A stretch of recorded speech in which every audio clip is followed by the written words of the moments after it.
open this hearing of the House of Representatives Standing Committee on Economics for the review of the Reserve Bank of Australia Annual Report 2019 and 2020. I welcome representatives of the Reserve Bank who are very well known to us, as well as members of the public and media watching the webcast. The RBA last appeared before the committee in August last year. Since August last year, the COVID-19 pandemic and new strains continue to affect economies and markets around the globe. Monetary policy has been incredibly consequential for the Australian economy, and at its meeting last Tuesday, the Reserve, the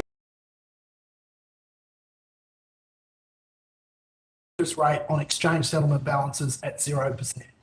It also decided to cease further purchases under the bond purchase program. In his address to the National Press Club last Wednesday, Governor Lowe also discussed how the Australian economy has outperformed last year's forecasts, that the worst of the Omicron effects are behind us, and that the bank has scope to wait and see how economic uncertainties evolve. The RBA believes that it is too early to conclude inflation is sustainably in the target range, and has highlighted that underlying inflation has only just reached the midpoint of the target range for the first time in over 7 years. The committee will closely examine the decisions of the RBA in the context of Australia's broader macroeconomic conditions and assess the RBA's confidence in current monetary policy settings in supporting the Australian economy through what is still an unprecedented time. Because the decisions the RBA make have an impact on everyone. This hearing is being webcast and can be viewed by members of the public from the Parliament's website. I remind any members or witnesses appearing remotely via video conference, telephone or teleconference to respect and adhere to the requirement to mute their microphone unless given the call, to ensure that questions and responses are heard in silence. As a matter of housekeeping, can members of the committee be aware that we have, that I'll be, if you need to message me, please use the House Eco group chat on WhatsApp. We'll start with 25 minutes of questions for the Chair and Deputy Chair, and then 15 minutes alternating between members. And if there is any time left at the end, we'll come back if there are further questions. We have representatives from the Reserve Bank of Australia appearing for today's. For the benefit of Hansard, would you please state your name and the capacity in which you appear before the committee? Philip Lowe, Governor of the Reserve Bank of Australia. Governor Lowe, my apologies. I have done something to my settings where I will need to make sure I'm using the right speaker. Governor Lowe, could you please restate your name? Philip Lowe, the Governor of the Reserve Bank of Australia.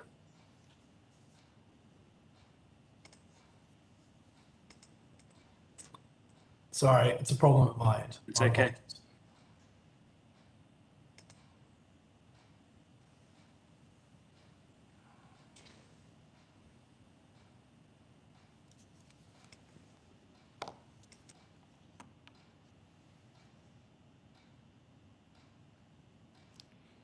Governor Lowe, do you want to, sorry, Governor Lowe, could you please? Yes, try again. Thank you. I'm Philip Lowe, I'm the Governor of the Reserve Bank of Australia. Thank you. Deputy Governor. Assistant Governor. Lucy, do you mind, just for benefit of Hansard? Sure, I was waiting for Michelle in alphabetical order, but Lucy Ellis, sorry. Assistant Governor Economic. Sorry, Michelle. Pardon me, Michelle, sorry. Okay, Michelle Bullock, Assistant Governor, Financial System. Thank you, Michelle. I remind you, although the committee does not require you to give evidence under oath, the hearings are legal proceedings of the Parliament and warrant the same respect as proceedings of the House. The giving of false or misleading evidence is a serious matter and may be regarded as contempt of Parliament. Mr. Lowe, Governor Lowe, sorry, I invite you to make an opening statement. Thank you very much, Chair, and good morning to you and to members of the committee. My colleagues and I look forward to the day when we can return to having these meetings in person, not just because of the technical problems, but I think it's good to be together. And I hope that we can be together for the next hearing later this year. In my introductory remarks this morning, I'd like to focus on 3 issues. The first of those is the recovery of the Australian economy. The second is the outlook for inflation. And the third is the RBA's monetary policy decisions over recent times. At the time of our previous hearing in August, we're in the early days of the Delta lockdowns, and we're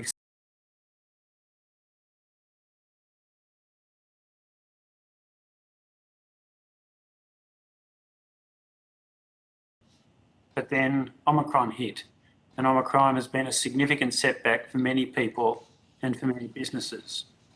Yet, once again, the economy has proven to be resilient. Despite the disruption caused by Omicron in January, we still expect growth in GDP in the March quarter, with spending and hours worked already recovering quite quickly.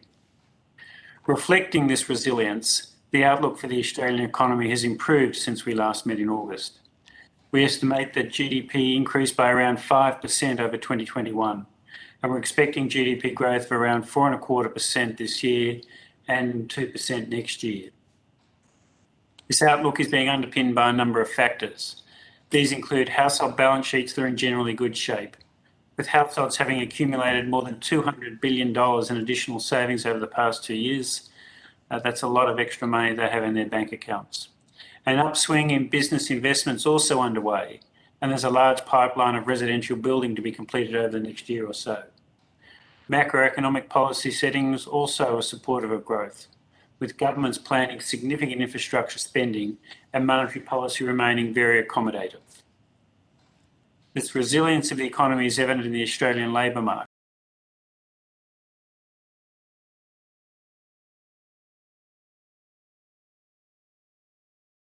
Be close to 6% at the end of 2021. The outcome was much better than this.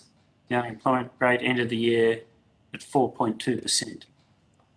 There's also been a welcome decline in underemployment as many people have been able to obtain the additional hours that they've been seeking. Labour force participation has also increased, and the share of the working age population with a job has never been higher than it is right now. The forward-looking indicators suggest further growth in jobs over the months ahead, with job vacancies at a very high level. Our central forecast is for the unemployment rate to decline to below 4% later this year and to remain below 4% next year. If this does come to pass, it would be a very significant milestone. Australia has not experienced unemployment rates this low since the early 1970s. That's almost half a century ago. So if we can get there, it will be a significant milestone. The main source of uncertainty about the outlook continues to be COVID-19. Unfortunately, the pandemic is not yet behind us, and it's entirely possible that there will be more outbreaks. It also remains to be seen how households use all those savings they've accumulated over the past couple of years. There are also major geopolitical uncertainties at the moment, and our largest trading partner, China, is working through a difficult adjustment in its property market. The sharp States has come as a surprise, and it's an additional source of uncertainty about the outlook. For the first time in several decades, inflation has become a major issue in the global economy, although it's worth noting that inflation rates in most of Asia remain low.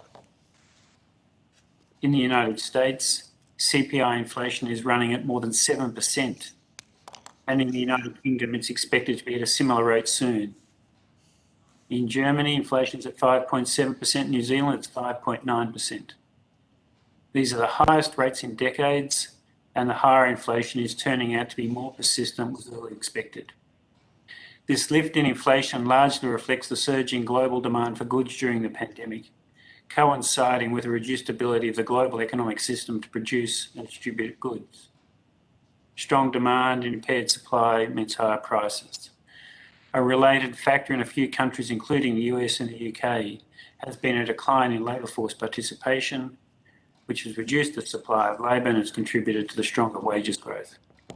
Higher prices for petrol, electricity and gas have also pushed inflation up in many countries. In Australia, we too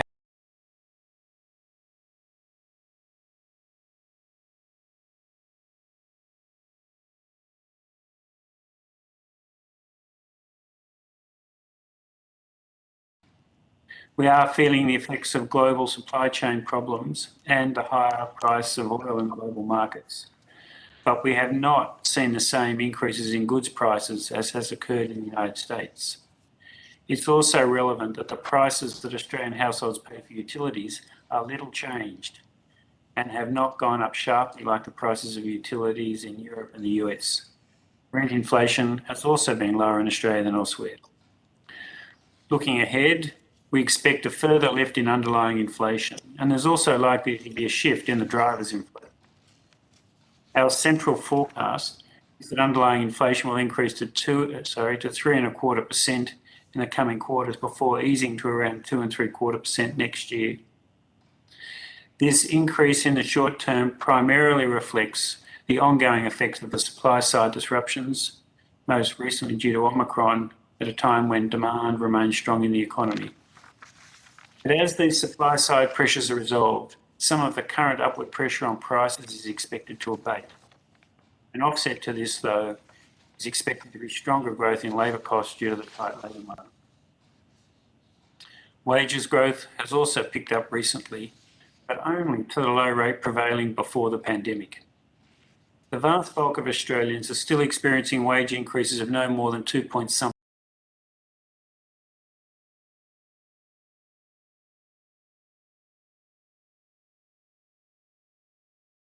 In overall wages growth is expected, although this is likely to be a gradual process given the institutional features of our labour market. These include multi-year enterprise agreements, an annual review of award wages, and public sector wages policies. We're also expecting broader measures of labour costs growth to pick up faster than growth in the wage price index. There is, however, more than the usual degree of uncertainty about the outlook for inflation and wages. It's still unclear as to whether and at what pace the demand for goods will normalise as infection rates decline.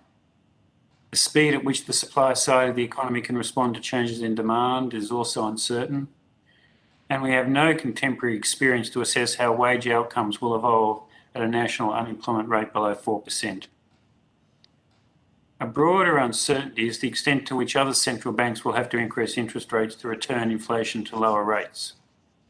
Central banks and financial markets expect that a decline in inflation to target can be achieved without real policy interest rates returning to positive territory.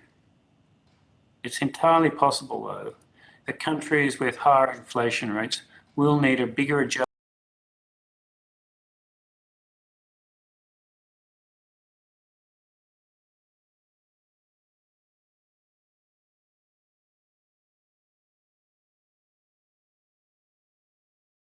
and a number of significant developments since we last met, including the discontinuation of the yield target, the cessation of the bond purchase program, and a change in the outlook for interest rates. The yield target for the April 2024 bond was discontinued in early November. Up until that point, the target had played an important role in anchoring the yield curve and keeping funding and borrowing costs low in Australia. In early October, the yield on the target bond was sitting at close to 0%. But then, in the following weeks, there was a flow of stronger than expected data, both here and abroad, and that resulted in a shift in the distribution of possible future outcomes for the cash rate. In particular, the stronger data implied that there was a reasonable probability of an increase in the cash rate before 2024. This assessment was reached by both the RBA and by financial market participants, and it was reflected in market prices. In these circumstances, the board judged that there were more costs than benefits in seeking to continue to anchor the yield on the April 2024 bond at 10 basis points. As you know, the removal of the target was associated with some volatility in the bond market, and the RBA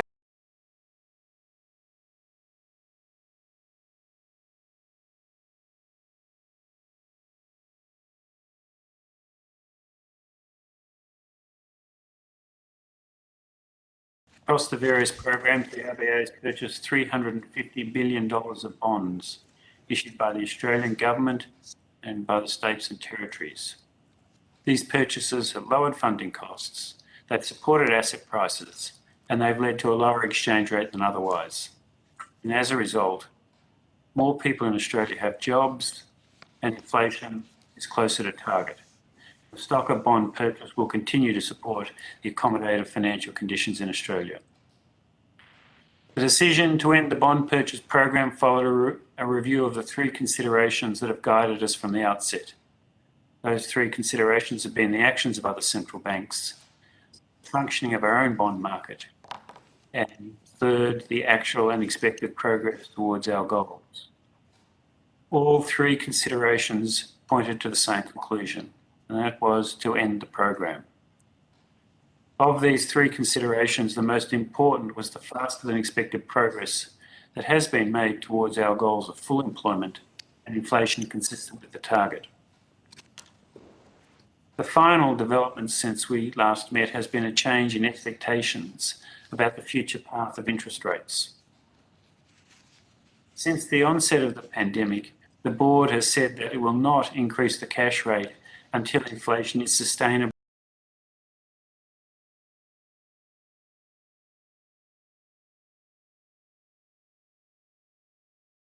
in the RBA's central scenario. Since then, the economy has performed better and inflation has been higher than that in the central scenario. And as a result, interest rate expectations have moved higher.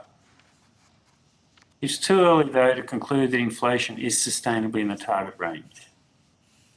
In underlying terms, inflation has just reached the midpoint of the target band for the first time in over 7 years. And this comes on the back of very large disruptions to supply chains and distribution networks, with these disruptions expected to be only temporary. It also comes at a time when aggregate wages growth is no higher than it was before the pandemic, which was associated with inflation being persistently below target. In these circumstances, the board is prepared to be patient. We have scope to wait and to see how the data develop and how some of the uncertainty is resolved. In countries with higher rates of inflation, have less scope to wait here. I recognise that there is a risk to waiting, and there is also a risk to moving too early. Over the period ahead, we have the opportunity to secure a lower rate of unemployment than was thought possible just a short while ago. Moving too early will put this at risk. At the same time, we are committed to maintaining low and stable inflation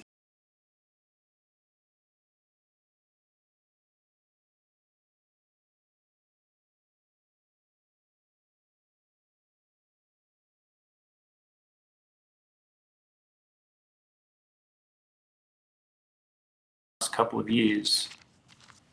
Throughout the pandemic, the RBA has had to make decisions in a highly uncertain environment, and there have been many moving parts. Over these 2 years, we have sought to provide the support the Australian economy needed and to play our role in building the bridge to the other side. Our actions have also been motivated by providing the country with insurance against the possibility of a large downside risk that could have damaged the economy for years and hurt the welfare of the Australian people. Throughout this period, some things have worked out as expected, but there have been plenty of surprises along the way as well. The RBA is committed to fully examining this experience in an open and transparent manner and to drawing lessons for the future. I'll close on that note. In the interest of time, I'm not making any introductory remarks regarding the many payment system issues the RBA is working on, but we would welcome the opportunity to talk about these during the hearing if that were possible. Thank you very much. My colleagues and I are here to answer your questions. Thank you, Governor Lowe. Governor Lowe, back on the 26th of November 2019, do you remember 2019? You gave an address. You gave an address to the Australian business Thomas Skinner about the dangers of running monetary policy, where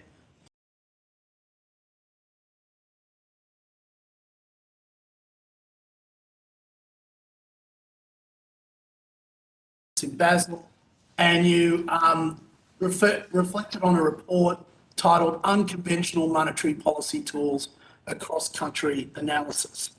In that, I could almost have inserted these words. Imagine a situation where over the next 2 years, bank deposits grow by $190 billion more than loans. We have a system where banks are drawing down a further $190 billion under the Term Funding Facility, which sees $400 billion of excess system liquidity sitting on the sidelines in RBA exchange settlements accounts. Interest rates are really low. As you've mentioned, they're at 10 basis points, which is below the previously stated lower economic boundary at which the RBA had stated low rates would be bad for economic growth. The labour market is extremely tight. House prices are up a lot. And in September 2021 quarter, around 24% of new lending was done at 6 times debt to income ratio, which is an outlier relative to global norms.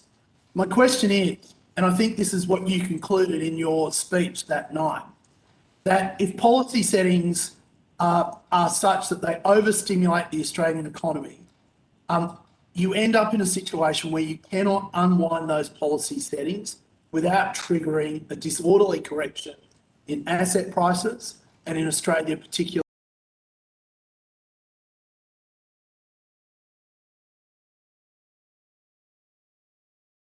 Don't you?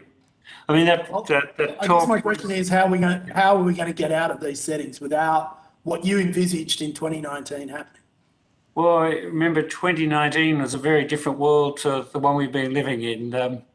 Since 2019, our borders have been closed. People have been effectively locked in their houses. We've had the biggest global health emergency in a century. So the world is very different, and we've all had to contemplate actions that were very difficult to even think about when I gave that talk 2.5 years ago. The substantive question here is, how do we get out of where we are, and is there a risk that things are currently overstimulated? I think in the end, we have to rely on the data and the evidence. What we know at the moment is that the unemployment rate is 4.2%, and inflation is, in underlying terms, is 2.6%. So there's no evidence in Australia that things are currently overstimulated. Inflation pressures, while they picked up, are not excessive. If the economy continues to perform strongly, there will come a point where we'll want to normalise interest rates. But we're going to wait until we see the evidence that inflation has picked up in a sustainable way. All right. Well, then we have a situation where the household sector is carrying record debt. In fact, I think our household sector is the most.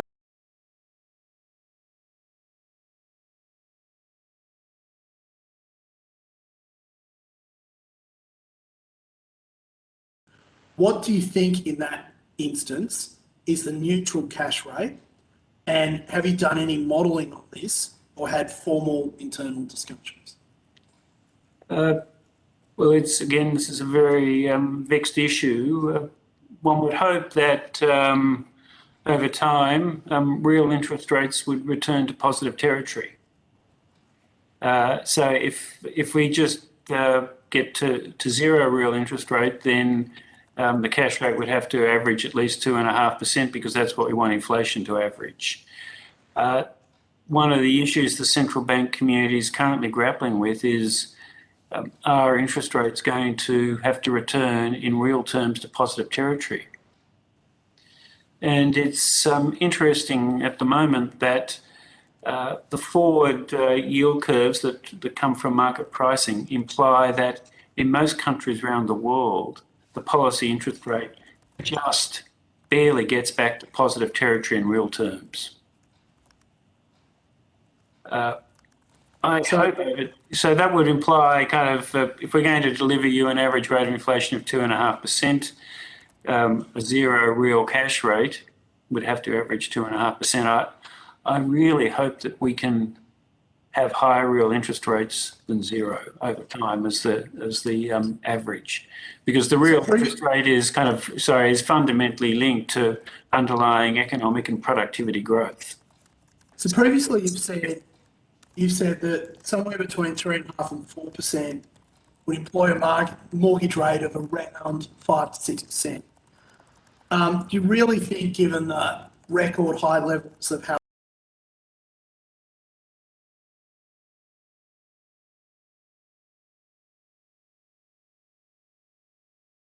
percent?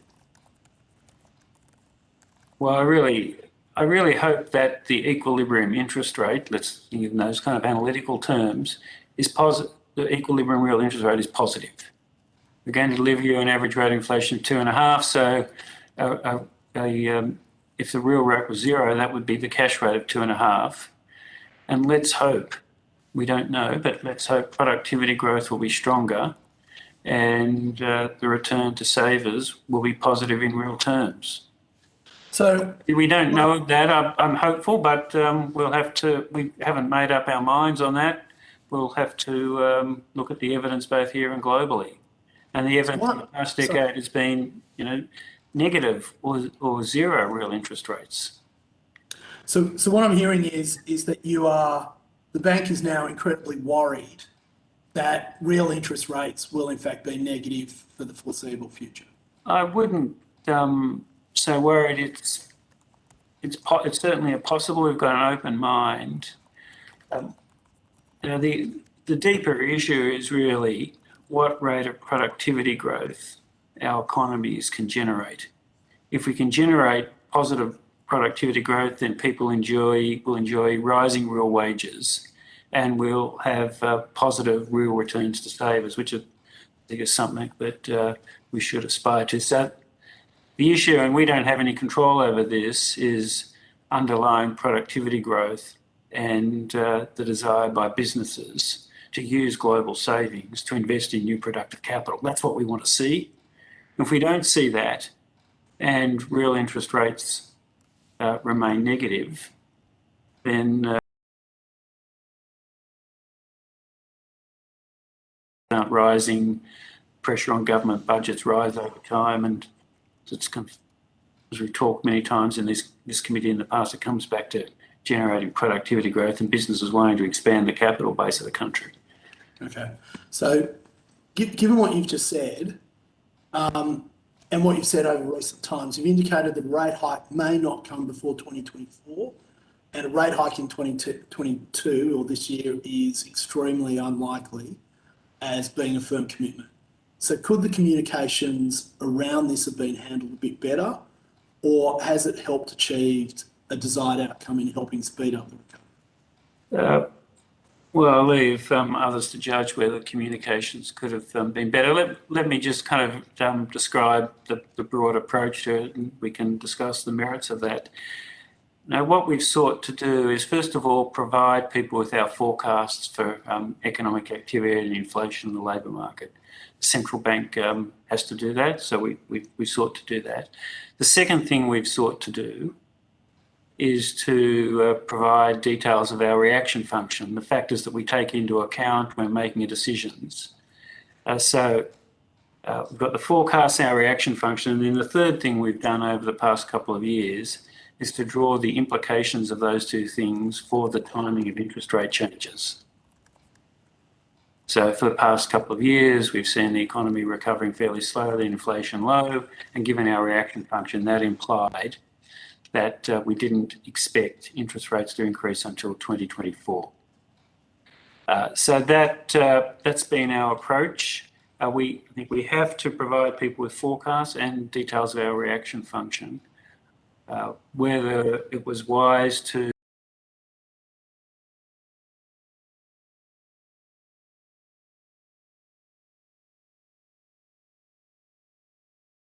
clear to the community that the Reserve Bank was going to provide the support the economy needed in what has been an extraordinary 2 years, that we were going to be there to build the bridge to the other side, to help people get through this.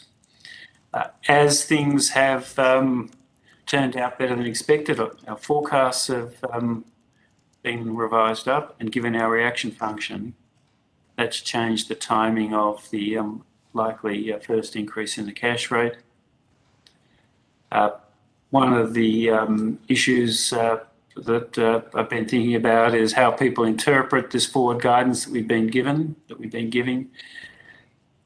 Often I read in the media that we have promised not to raise rates until 2024. We never did that. We said these are our forecasts, this is our reaction function, and this is what the central forecast implies. But some of the subtleties sometimes get lost, and as part of the review process that we'll undertake later this year, we're going to look at that whole experience with forward guidance and work out what the best way of doing this going forward is. So if you're forecasting, I suppose where I'm at now is that essentially the RBA's forecast is that inflation is going to run ahead of wages growth.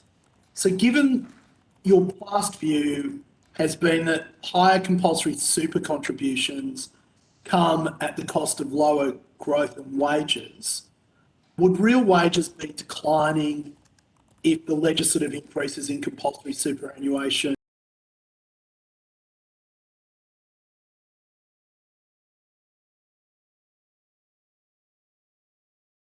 period where inflation is rising more quickly than at least the wage price index, and that does imply a temporary decline in real wages. I think you've got to view this over the context of a number of years. I mean, it wasn't that long ago when the CPI actually fell, so we had negative inflation. So real wages in that particular period rose a bit. I think the other consideration here we're focused on is that broader measures of labour costs are rising more quickly than wages as indicated by the WPI. So the broader measures of labour costs include the superannuation contribution increase you spoke about, the pay increases that people get by jumping or changing employers, and people getting internal promotions. So there's a lot of kind of other ways that people's pay can increase other than through an increase in base pay in their current job. And we're expecting those other measures of wages growth to increase at quite a lot faster than the WPI over the next couple of years. And overall wages, I think, will be rising more quickly than inflation, even if the WPI isn't. So, given one of the biggest expenses or drains on household income is housing costs and affordability of housing, what, in the view of the RBA, is the one thing that any level of government could do to improve the affordability of housing in Australia, given that it's now one of the most unaffordable markets in the world? Well, I don't know that there's a silver bullet, but like most things, prices are determined by the combination of demand and supply. And in previous hearings, we've talked about the importance of addressing the supply side. And that includes the supply of well-located land. Because when we talk about high housing prices, really what we're talking about is the high cost of land in each dwelling. So we can increase effectively the supply of well-located land through good transportation policy, good planning policy, good zoning policy. So in a broad sweep of time, it's the supply side that really is the thing that needs to become more flexible. And what we've seen over the past couple of years is a very strong increase in demand for floor space. People want either bigger homes or homes in different locations because of their working from home and their kids at school, getting schooled at home. So there's been an increase in demand for floor space because of COVID. The supply of floor space in the short term is fixed. In the short term, regional communities are seeing this very clearly. What happens? Prices go up a lot. The supply side just isn't that flexible in the short run. That's understandable, so you get these price swings. In the longer term, and making the supply side more flexible, zoning, planning, and I think, as I've discussed previously, transport. These are things that we can do. And we can't do very much about the demand side. People understandably want housing. They want to live in the fantastic cities that Australia has, and they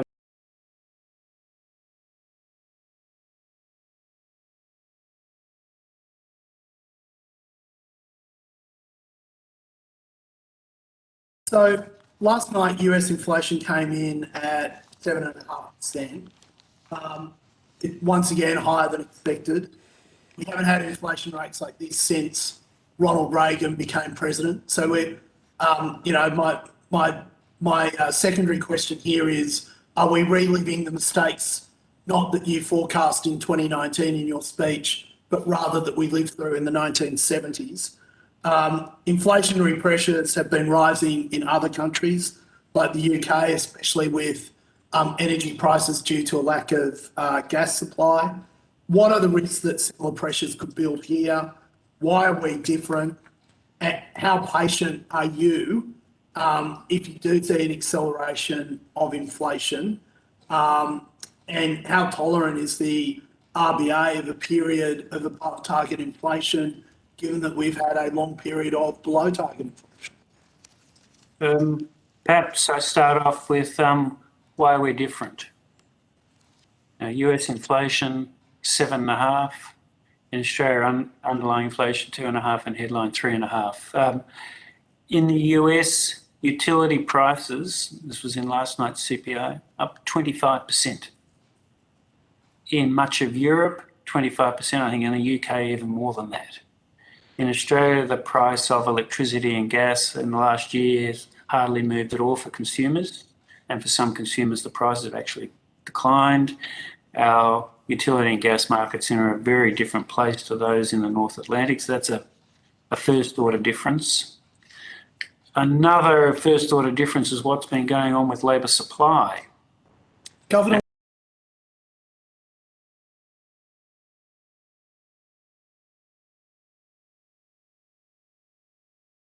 gas to Western Europe if there were disruptions from Russia.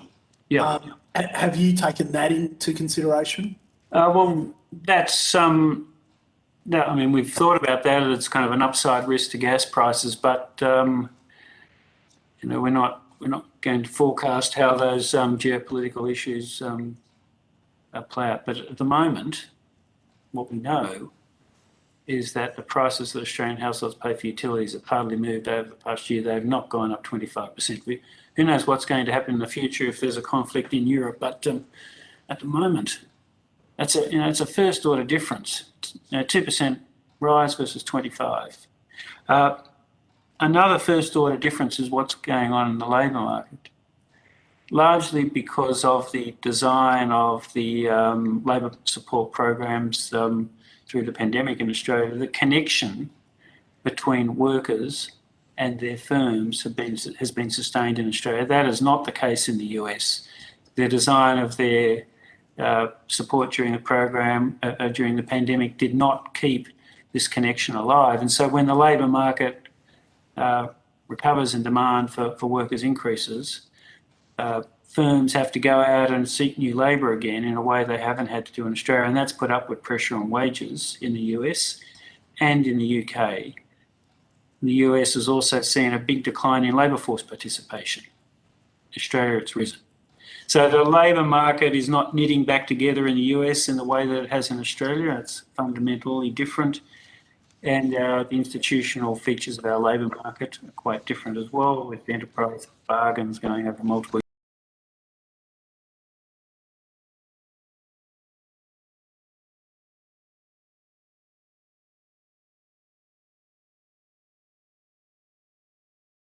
that's quite different in the US and Australia is used car prices, which are in the US have gone up 40%.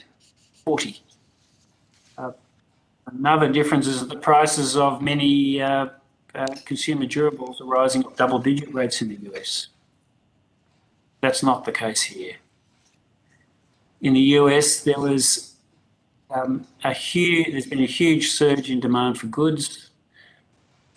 The fiscal stimulus in the US had more rounds than it did in Australia, and in aggregate it was bigger. A lot of that money went to lower income households who have spent a lot of it, and they've spent it on goods. The prices have gone up. So the US is in a very different position than us. I have to say it's in a very different position than almost all of Asia. Inflation is not a problem in China, in Japan, in most of Southeast Asia where the inflation rates have hardly moved. So certainly the US and Europe have got an inflation issue, but it's not a global issue, and there are some fundamental differences. The other part of your question, if you want me to go on, was kind of how patient are we prepared to be. So, well, I've got two more questions, so I'm sure Okay. that other members will test your patience Yep, on okay. several occasions, Governor. So I'm sure we'll reach a yeah, view. okay. Look, my second last question is, there has been a marked difference between what the RBA is forecasting in terms of economic outcomes and what the market predictions are when it comes to future path of interest rates. You're on the record saying that the market is too aggressive in its expectations, that monetary policy is tight. Does that mean that the RBA's economic forecasts themselves are incorrect, i.e. too pessimistic? How is that feeding into your expectations or the bank's expectations for the future path of interest rates? Well, as I spoke about the National Press Club last week, things have turned out much better than we had expected. As I said earlier on, we thought the unemployment rate would be 6% now, 4.2%. We thought inflation over last year would be kind of 1.5% or a bit more, and it's turned out to be 2.5%. So the economy has done much better than we thought. Sorry, Governor. Dr. Lee, would you mind moving your pages further away from the microphone? Sorry, it just comes through across. Apologies, Chair. No, it's okay. There was a lot of. So the point I was making is that the economy over the past year has done much better than we had thought, and inflation has been higher. Our forecasts at the beginning of last year were not that much different to the market forecast, and the bulk of professional economists had similar forecasts to our own, and so we've all been surprised, and we're humble about our ability to forecast. There are always going to be forecast errors. We don't have a crystal ball. What we try and do is explain to the public the forces that are driving the forecasts and provide some general details. And we're going to be right sometimes, and we're going to be wrong sometimes. And last year, things have turned out better. Now that in some people's eyes has damaged our credibility. I accept that, but we don't have a crystal ball, and we're living through incredibly difficult times and having to process in real time the effect of shocks that we have not dealt with before. We get some things right and some things wrong. My final question is this, and then I'll hand to the Deputy Chair. We heard yesterday that $250 million has been taken from superannuation accounts of working Australians to pay for trustees. That we've got record low interest rates, record loose monetary policy. We have a situation where savers are being punished, wage earners are seeing their wages grow less than inflation, asset prices are being inflated. Has the bank, or is the bank worried about what these settings are doing to wealth inequality in Australia, and well established that asset prices rise as interest rates, as interest rates fall. Are you anticipating that this inequality will reverse itself as interest rates go up, or does the government need to undertake other policy responses to ensure that this wealth inequality is not permanent feature of the Australian community? A couple of points I'd like to make here. Getting people into jobs is the best way of solving inequality problems, because the worst thing for many people is they don't have a job, they don't have an income. So the fact that we're looking at the prospect of a 50-year low in the unemployment rate does help address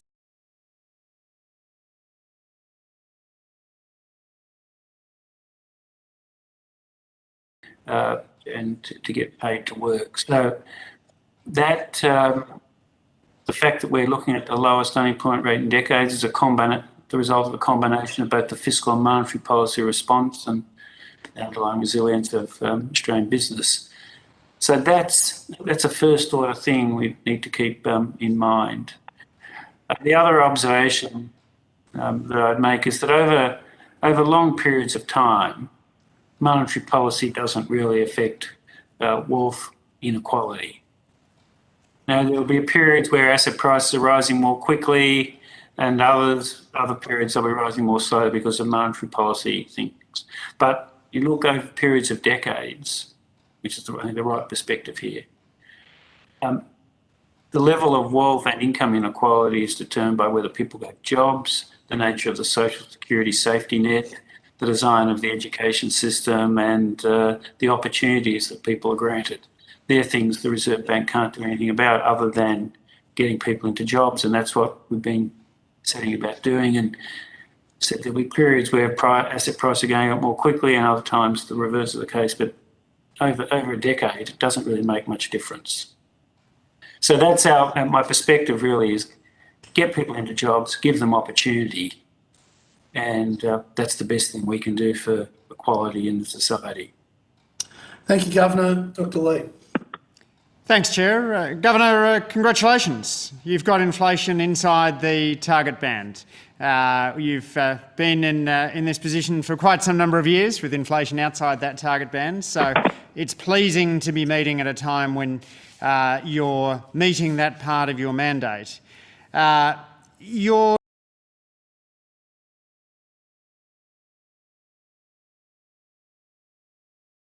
be that the Reserve Bank should bear some responsibility for inflation being outside the target band in the 2016-19 period. Were you perhaps not really trying hard enough in the pre-pandemic era? That wouldn't be my characterisation. We're always trying as hard as we can. In an uncertain world, I think in previous hearings we've discussed the factors that led to inflation undershooting here and actually in almost every other country. Remember, we had when President Trump was in power in the US, there were all those trade tensions which were dislocating for the global economy and led to slower growth than we expected. On the supply side of the labour market in Australia, we had a very big increase in labour force participation, so that when there was strong jobs growth, that didn't translate into strong wages growth because more and more people kept on entering the labour force. And we were able to tap into the global labour market as well. So there were things going on the labour supply side of the economy.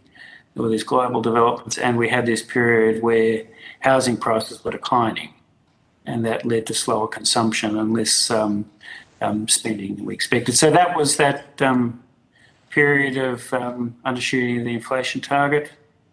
It wasn't a lack of effort by the Reserve Bank. There were just other things going on, both in the Australian and global economies, that led to us undershoot, and now we're, at least in terms of headline inflation, on the other side. Can you point me to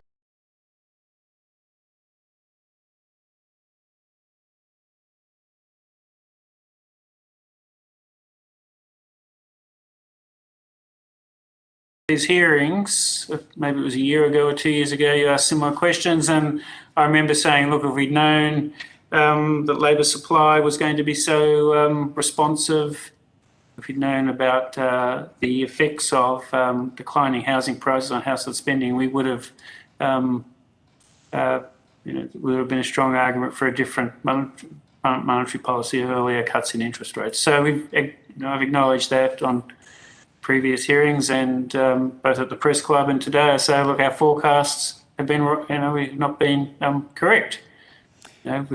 Things have turned out quite different. So I acknowledge that. We're humble about our forecasts, and things happen and that we don't expect, and we respond to that.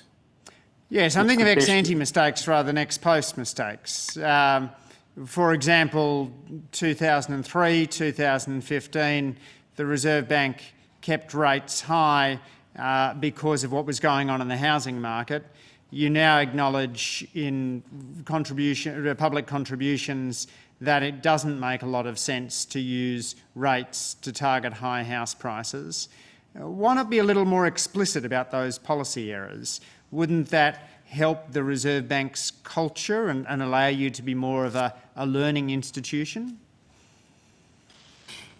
I think we are very much a learning institution. We look back all the time, and where we have our forecasts have been wide of the mark, we try and understand why that is and apply the lessons to the future. That's the way we operate. We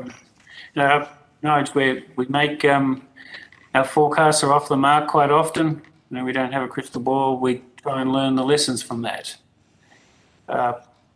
So I'm not sure what more we can do than that. Learn lessons and apply them to the future. That's the mindset we have.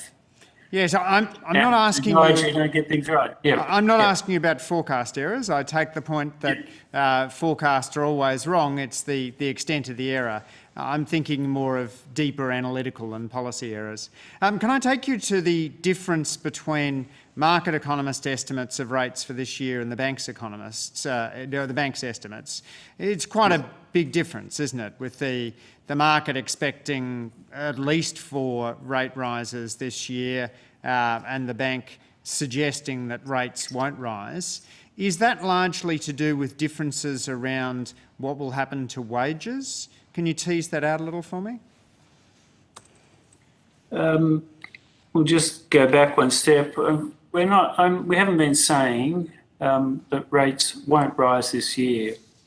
I've been saying, the Press Club, in response to a question, I said, look, it's plausible we'll be raising rates later this year. It will depend upon the data, the evidence, the outcomes for inflation, and the trajectory of inflation. So it's certainly plausible that interest rates go up this year, but we're going to see what the evidence tells us. It may be that participants in financial markets think the evidence is going to come in such a way that inflation is higher and stronger and more persistent. They may well be right. So we don't have a crystal ball. They may be right, but our judgment, for better or worse at the moment, is the evidence of higher inflation is only going to emerge slowly over time. And that largely rests on 2 judgments. The first is that the supply side pressures will gradually resolve themselves and patterns of demand in the economy will normalise. So one example I've been focusing on at the moment is the price of electronics has risen for the first time in a decade. And why is that? The problem in global supply chains, increasing the price of chips, and very strong demand as we all work from home or do homeschooling. 6 months down the track, the price of chips will be lower, and hopefully we'll be spending our money on travelling rather than home equipment. So that dynamic will change, and some of those price pressures will come out. So that's the first issue. And the second reason why I think there's some evidence is going to emerge only slowly is the inertia in the labour market, largely because of institutional factors of the Australian labour market. And we detect from businesses still a very strong cost control mentality. They don't want to lock in much larger increases kind of for multiple years. So they're the 2 judgments we've made. when we come back in 6 months' time, we'll see how those judgments are played out. I think kind of some in financial markets look at what's going on in the US and Europe and say, well, they've got higher inflation, it's coming to Australia. They may be right, but I also encourage them to look at what's going on in Asia, where higher inflation is not an issue, and I also encourage people to look at the specific characteristics that have driven higher US inflation that I just spoke about in response to the Chair's question. So clearly we'll find out in a year's time who was right in terms of the forecast, but it creates an issue for the bank, does it not? Given that your forecasts are conditioned on a path for the cash rate broadly in line with expectations derived from surveys of professional economists and financial market pricing. So you've now got this situation where the financial market pricing estimates differ from yours. They're being integrated into your forecasts. So doesn't that then generate a potential for your forecasts to be wrong, or at least to be different from the forecasts you'd obtained if the cash rate followed the board's intended path? Just kind of step back again. So we don't have an intended path. We're going to be guided by the evidence. You're right. If we used an assumption that the cash rate stays where it is for the rest of this year, the forecast would be even stronger. We've got to keep in mind the magnitudes here. The changes in interest rates take quite a long time to feed their way through to economic activity, for employment and inflation. So the main effect would be on forecasts for 2024. But the FOMC... This is one source of forecast error, but I think there are much other bigger issues that can generate forecast error rather than this one.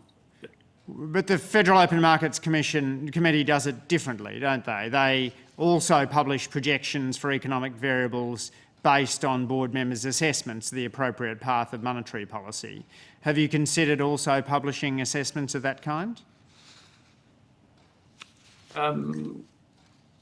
We haven't done that. We think we've looked at various ways of doing it. I think the cleanest way is to just take the market path and publish the forecasts based on that market path. Which is fine when the market path agrees with yours, but in this case where we've got a divergence, it seems like it could generate a problem. It could. I mean, you're right, conceptually it could, but I think there are many bigger issues that are generating forecast uncertainty other than the well, in the end, in the broader scheme of things, fairly small differences in the path of interest. The last two hearings, I've asked you about whether you'd tolerate a period of above 3% inflation to make up for the extended period of below 2% inflation. You've told me both times that you haven't had that discussion with the board. Have you yet had the discussion? It seems a pretty live issue. We certainly have in the context of the inflation outlook. We're not kind of setting out to say, look, we want to have higher inflation for a few years to offset the undershoot. That's not how we think about it.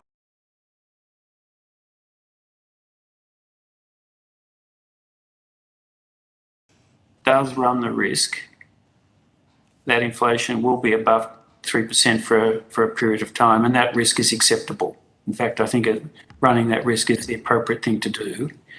If, let's say, in a parallel world, inflation had been kind of 3% for the past decade, I think we'd probably be less tolerant of a period above target now. But we've had 6 or 7 years where we've been below the midpoint in terms of the underlying inflation. And given our history, I think it makes sense to run a policy that does have a material chance that inflation is above 3% for a while. Not we're trying to kind of intentionally offset it, but the policy approach kind of allows. The history does it. That's where we are now, yep. In terms of how you think about your mandate, you have a 2 to 3% band with your mandate effectively not saying very much more than keep it within that range. The Canadians your Canadian counterpart has an incentive to focus on the midpoint of the band.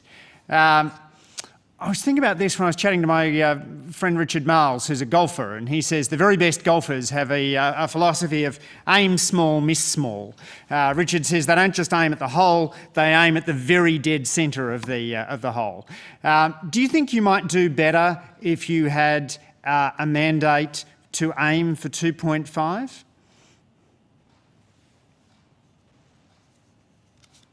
I don't think it would make that much difference in practical terms. It might affect the way we communicate, but in practical terms, I don't think it would make that much difference. What we're trying to do over long periods of time is deliver an average inflation rate of 2.5, roughly, somewhere between the midpoint of the 2 to 3% range. So you'll have to have it a lot above 3 for a long time if you can do that during your tenure. Well, we have kind of long perspectives, since we've had the inflation target, it's maybe it's I don't know, the average might now be 2.3, because the previous 20 years it was kind of right under 2.5. So, whether better than our 2 to 3% range, I can't argue too much one way or the other. I think the more important point is, and this is coming out of many central bank reviews, is that at least in the current state of the world, the best monetary policy approach is a flexible inflation target with a focus also on what's going on in the labour market. That's the approach that we've had. That having the 2 to 3% on average over time, it sends, I think, the message that we do have flexibility and we're prepared to use it. Having a number that's just 2.5% on the surface implies kind of less flexibility, but in practice it may not. So, I think either of these arrangements could work. But what's really important, I think, is that whatever arrangement we have flexible inflation targeting with a strong focus on the labour market. The Fed has that, the Bank of Canada has that, the ECB kind of in a way, Bank of England. So going to the labour market, what's your current estimate of full employment? I hesitate to give an answer there. Again, we're going to be guided by the evidence. Should I ask Lucy? She had an excellent speech on this a couple of years back. Well, we've got models. I'll let Liz, but I'll just make one other point. We've got models here, and they give answers, and they're probably, I don't know, Lucy can answer. They're probably in the high fours, but high fours. She said 4.5 a couple of years ago.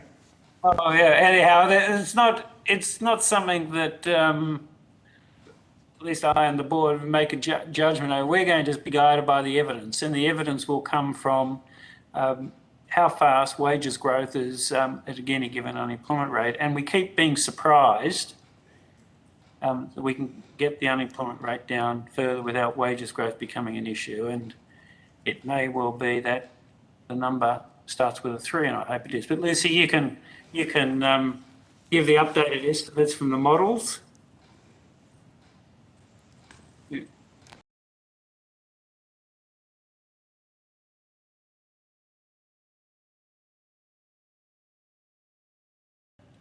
Yes, we do have models that provide estimates of the NAIRU.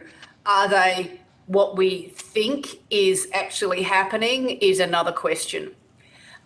One of the difficulties in a standard model that generates a NAIRU estimate is it also relies on an estimate of inflation expectations. So you've got one model trying to, relying on 2 invisible variables. And that is one of the challenges. If you took some of those models literally, they would see what happened recently during the pandemic and conclude that the NAIRU had risen back up to around 5. We don't think that's correct, and we don't think that's the right way to think about it, given the forces that are impinging both on the labour market and on inflation at the moment. And so we don't think that's a reasonable way to think about it, given all the other forces.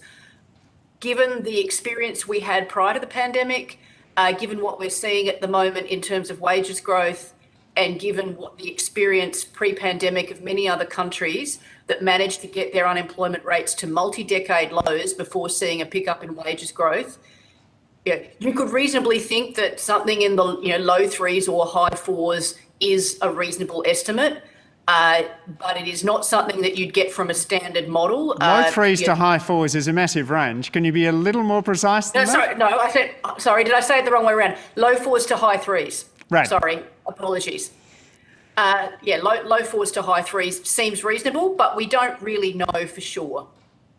And, we're also conscious that the NAIRU is not something that is set in stone. It is the outcome of the decisions of millions of households and businesses. And so it may well move around in the face of experience. Governor, the fiscal tightening projected in the government's last MyEFO is 2%.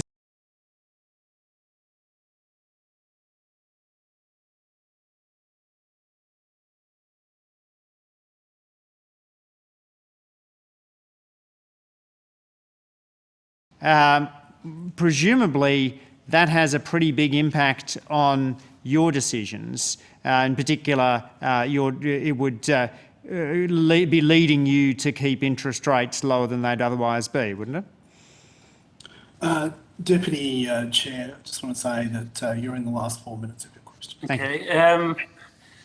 Well, it's hardly surprising, isn't it, that kind of using that definition of fiscal stance of fiscal policy, there's quite a significant tightening after all, we've just had the biggest stimulus in kind of decades because of the pandemic support. So it's entirely appropriate that that gets unwound, and that's going to result in a contraction of the budget deficit and tightening of fiscal policy as you define it that way. And that's entirely appropriate, and we factored that into our forecasts.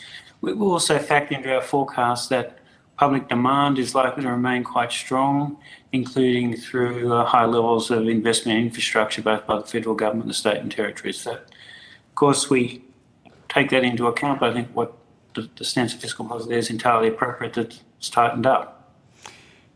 Can I ask you about the interaction between raising rates and quantitative tightening? Mary Daly of the San Francisco Fed has said that she'd prefer a flatter federal funds rate and more adjustment on the balance sheet. But there's interactions between the two. So now that you've ceased your bond purchase program, presumably that causes bond yields to fall, and in that sense means fewer rate rises. Can you talk a little about the interaction between quantitative tightening and the path of rates? And it looks to me as though you're taking the Mary Daly approach. Do quantitative tightening first, then look to raise rates. Would that be correct? I wouldn't put it that way. This is a much more pressing issue in the US.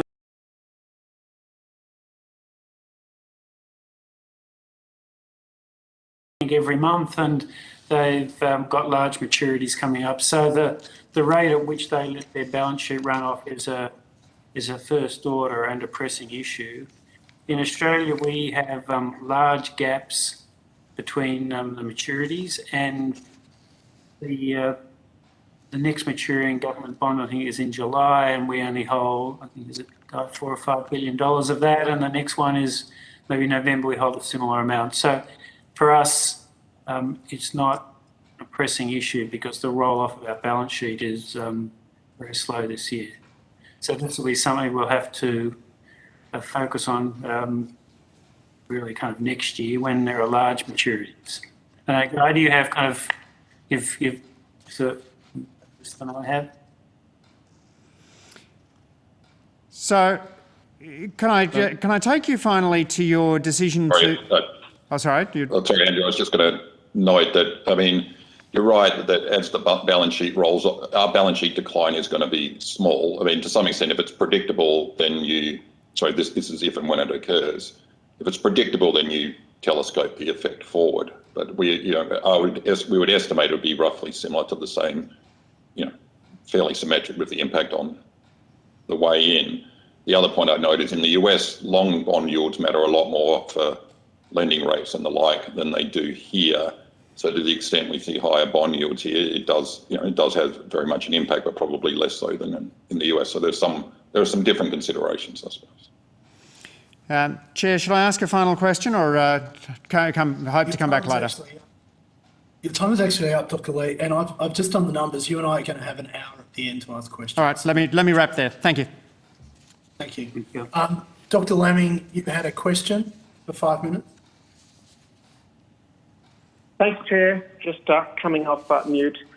Governor, I wanted to ask about the natural experiment that we have, which is a virtual cessation of inbound skilled workers over the last 2 years.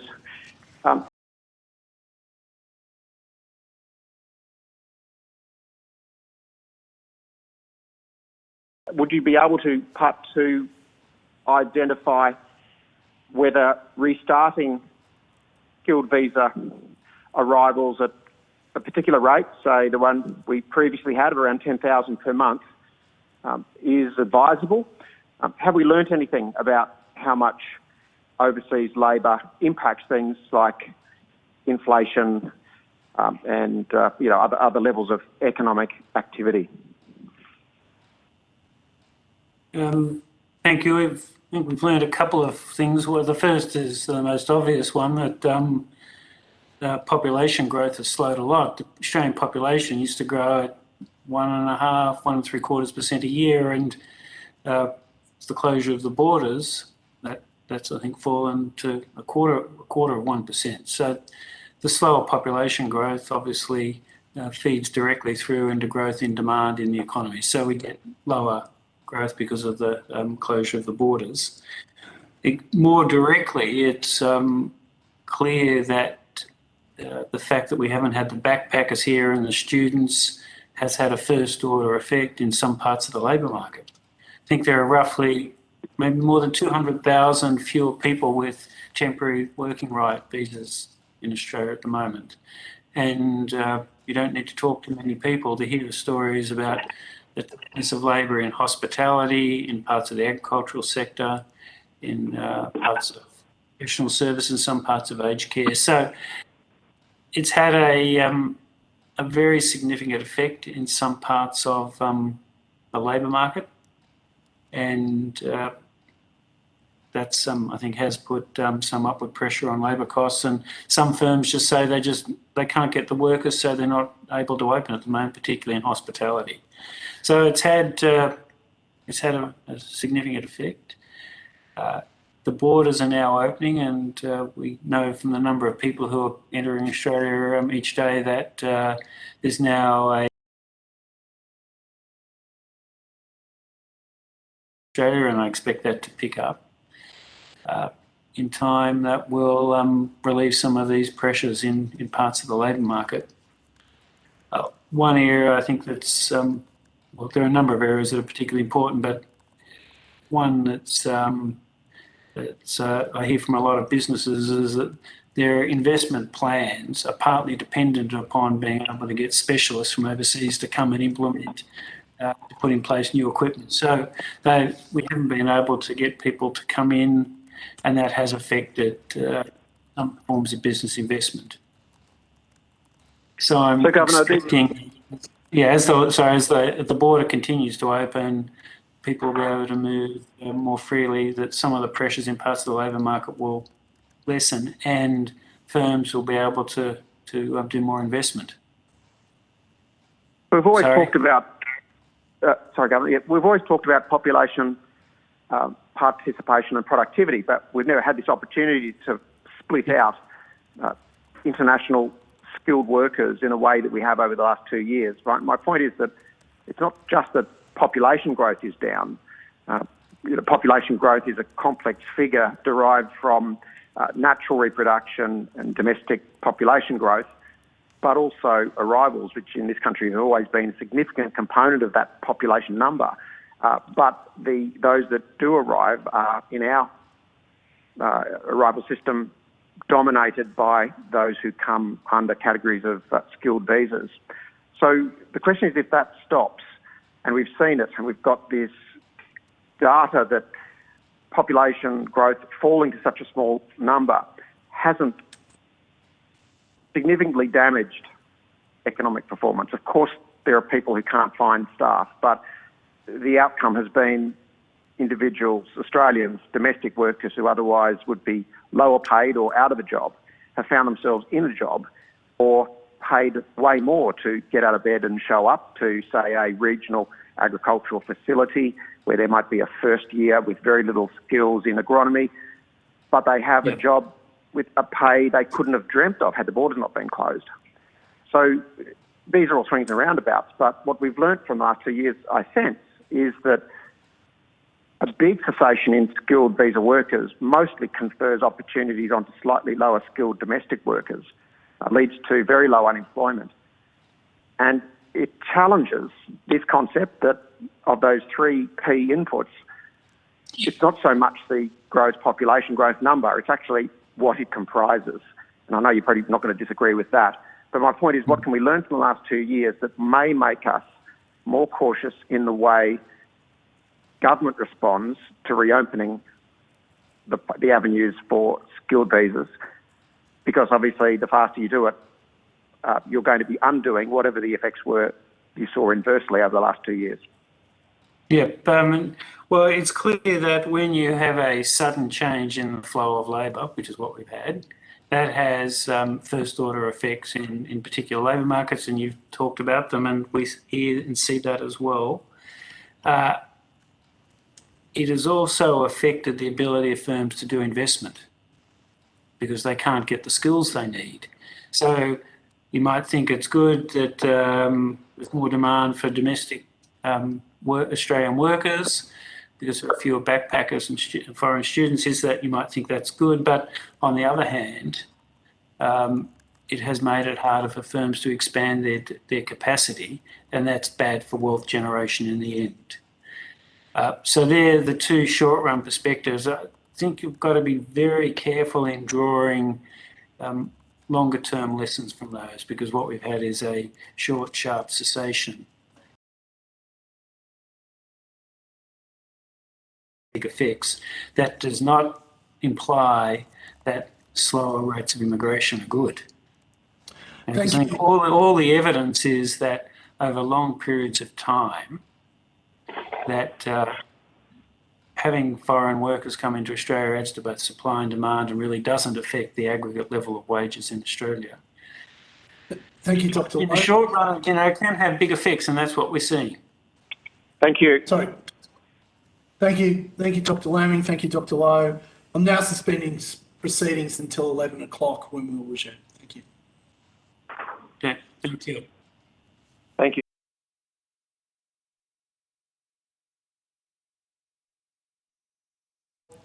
Reconvene, resume the Celia. Celia, do you have a PhD? Should I be referring to you as Dr. Hammond? I feel like I'm the last one without a PhD on this call. No, you should not. This committee.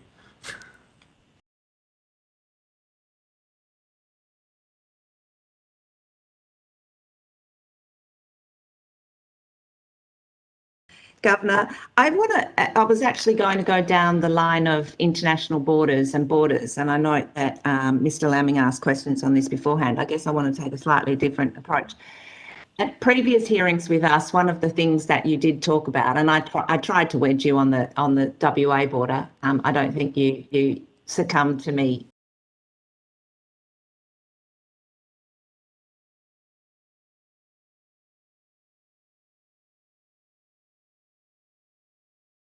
To have an impact, or what level of impact do you see it having on our employment rates? Because to some extent,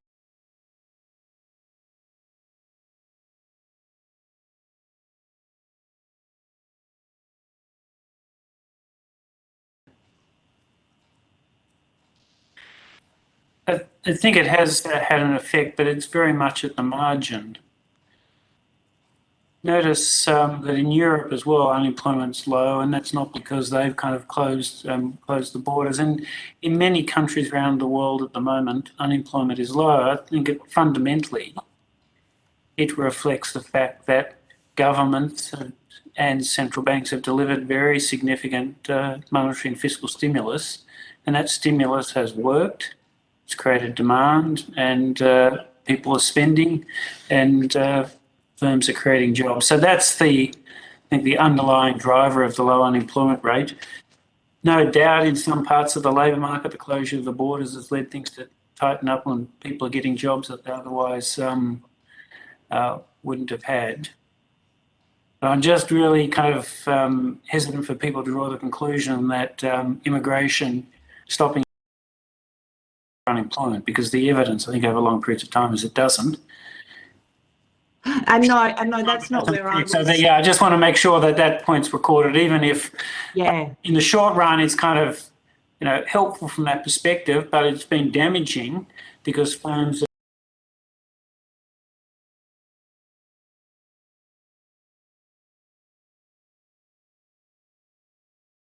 So it swings and roundabouts, and the short run effects are different to the long run effects. So it's a complicated picture.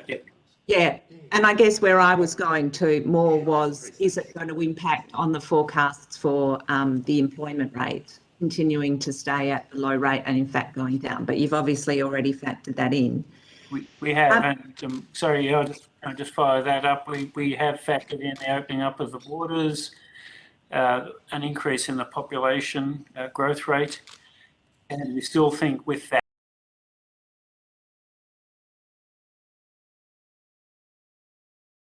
and the job vacancies, they're at very, very high levels. We also hear this in our through our business liaison program. We talk to over 100 businesses every month, and a very high share of those are telling us they want to hire more workers, and hardly any are saying they're going to cut back. So there seems to be genuine underlying strong demand for labour, and I think with opening of the borders, people find they can get jobs, and firms will find they can get the skills to expand. Yeah, we in Western Australia, and I'm speaking to, of course, got our international borders and our state borders. Mind you, they've been relaxed in recent times, but the impact of staff shortages. But we're also now dealing with supply shortages. I know that all of Australia is dealing with supply shortages in some way, shape, or form, but the train. The rail track from east to west, the damage that was done there a week or so ago is now impacting supply.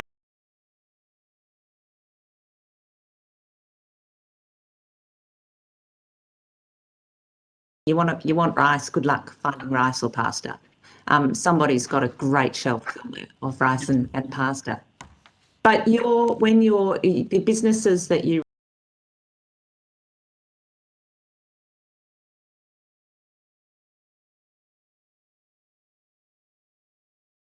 I guess, both the experiences and the sentiment going forward? Yeah, we're certainly hearing from businesses in Western Australia the stories you were just talking about, the acute supply problems. We also know that the unemployment rate in Western Australia is down to 3.5%. So it's providing kind of an experiment about what happens at low rates of unemployment. And we know firms are finding it hard to find workers. So it's a significant issue. The sooner the internal borders can be opened up safely, the better for us all, including for people in government.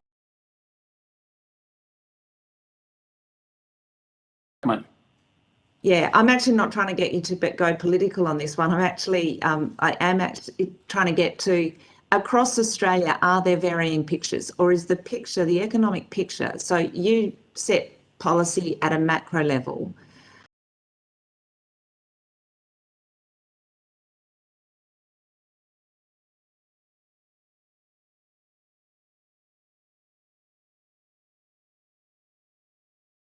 Being location specific.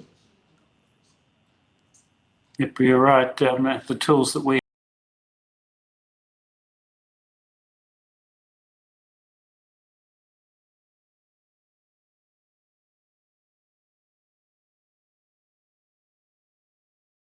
there are always pockets where it's higher and lower than other areas, but the broad sweep of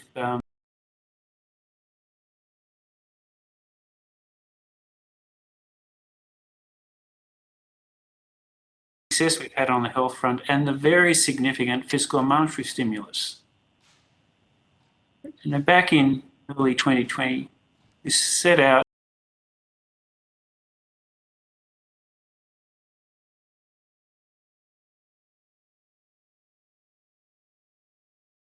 regulators, financial institutions and the health professionals got together, Team Australia. We implemented policies that none of us thought we would ever do, and by and large it's worked. I think we've got to remember that. By and large, it's worked. 2 years into a global pandemic, who would have thought we'd be looking at the lowest unemployment rate in 50 years? I certainly didn't think that, and not many people did. The economy is resilient. The Team Australia actually worked. And it's worked right across the country. Sure, there are differences in different parts of the country, but it's worked for the country as a whole. I think it's really important to remember that. Yeah. And I think that that's a key takeaway, and I think we'll quote you on that. It has worked, and the Team Australia are what we were staring at in March 2020 didn't come to pass. And that actually leads me on to my second line of questioning, which is about forecasting.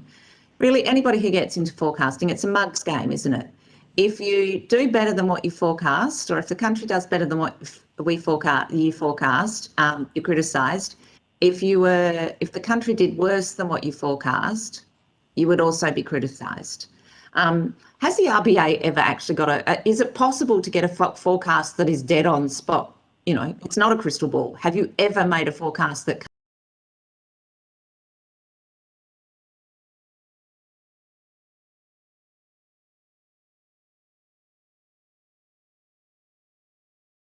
We've had external reviews of our forecasting performance, and Lucy, my summary of those reviews is we're no better than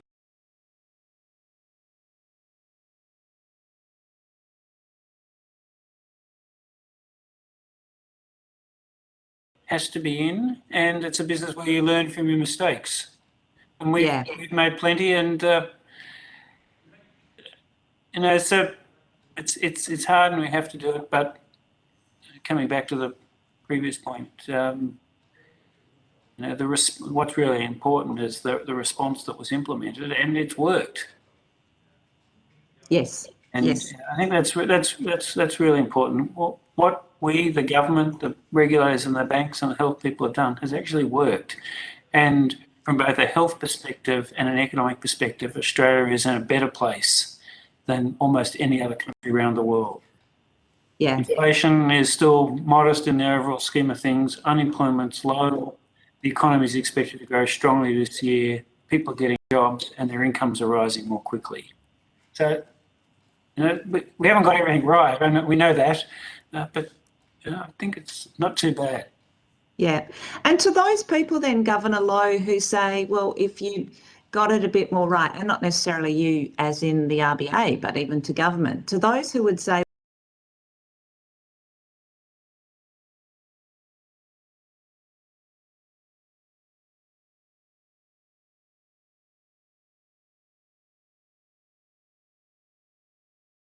look back and say things could have been done differently, but I think we've got to remember that what we were looking at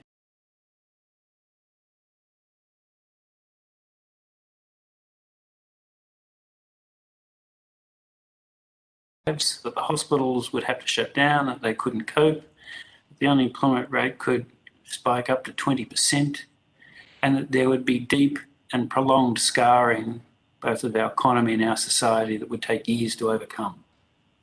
That was the view that was widely discussed in policy and other circles.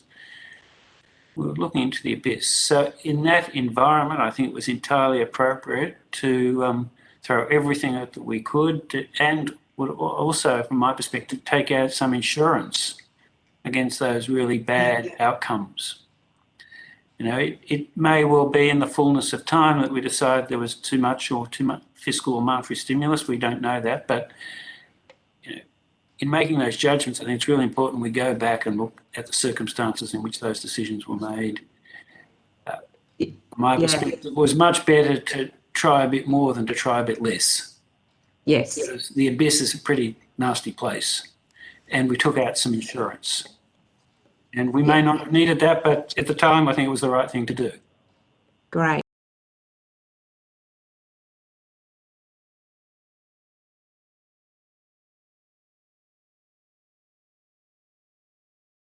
People have been spending a lot, but we've also got record levels of savings. So, because I was concerned that the record levels of savings were perhaps reflecting a lack of confidence.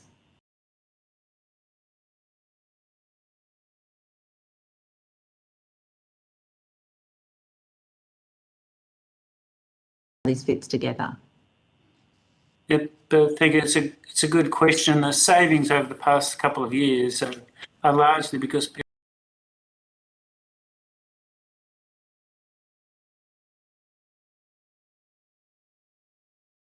some of us did online shopping, but we didn't, we didn't use all the money we would have spent on travel and hospitalities, other things on online shopping. So we saved a lot of money. The government across the country made sure that household income didn't fall. In fact, they got people spend because of the lockdowns and social distancing practices. I think people were also a bit they were nervous about the future, understandably, and when you're nervous, you don't spend as much. So the saving rate did go up a lot to something that's a bit more normal. But after 2 years of a lot of saving, there's an extra roughly $250 billion in people's bank accounts. One area where you see this very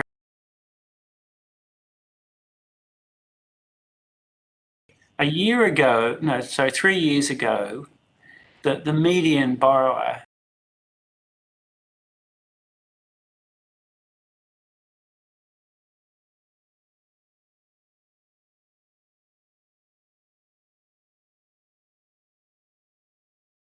more than 2 years mortgage payments. Wow.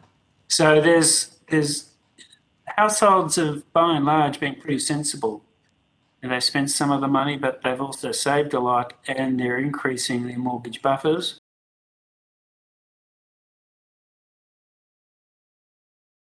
Not confirming will be next year or this year. It will depend upon the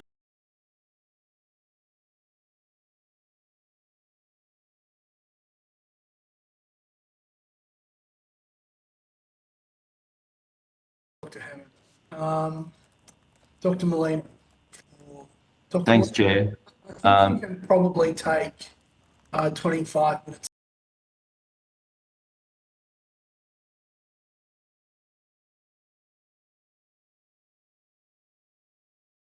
The whole team for your attendance today. I wanted to start, and it really follows up on some issues that Ms. Hammond was going through, which is the difficulty of forecasting. And it's always difficult, but obviously it has been more difficult than usual the last couple of years with the in a sense, nested levels of uncertainty around, many dimensions of what you're trying to forecast.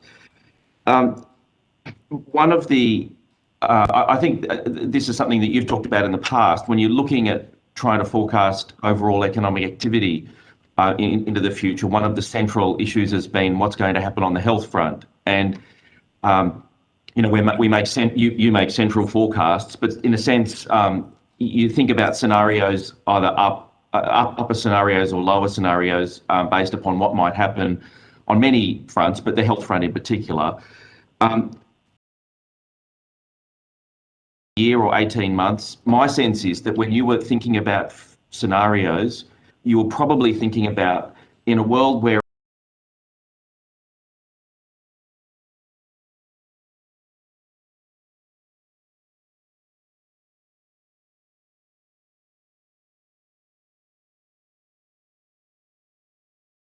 that jurisdiction into the future. That was really a significant determinant of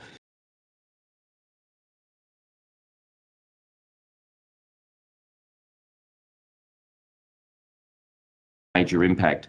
We seem now to be in a different world where the virus is somewhat endemic, not totally, but there's been high rates of transmission in major East Coast jurisdictions.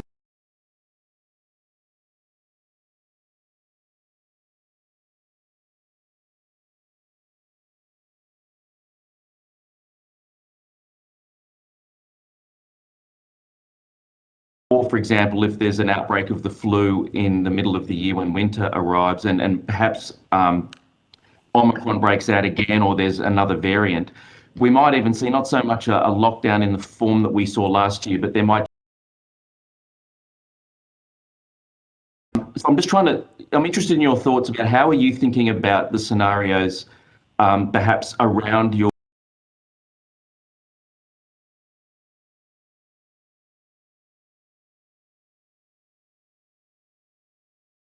Ask to Lucy, but because she's the owner of the various scenarios, but I'd agree with the general proposition that it's unlikely that we return to the world of lockdowns, and it's much more likely we're in a world where people make behavioural responses to concerns about their health.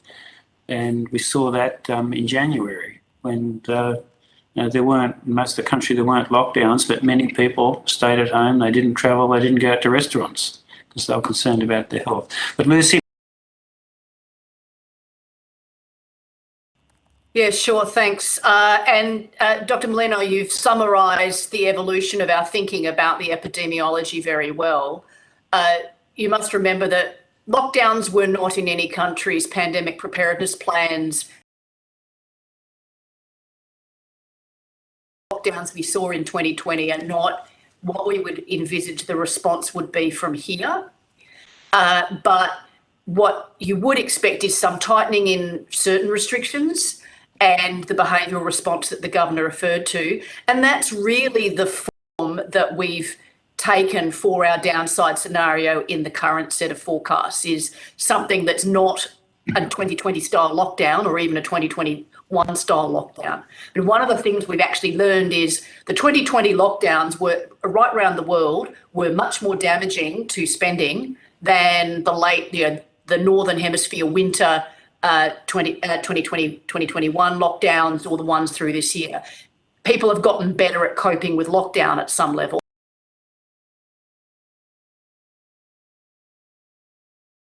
Is that the 2021 lockdown wasn't as damaging as what we thought, particularly in Victoria in the construction industry.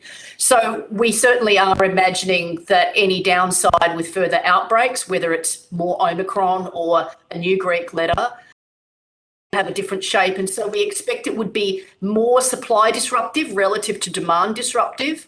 The thing about the 2020, the earlier lockdowns is it stopped people spending, but most of them could still work. The people who could work from home could in principle, still work, but they weren't spending. And that was where a lot of the income was. Obviously, there were people who couldn't work in their existing jobs, but maybe there were other roles that you could work in a warehouse if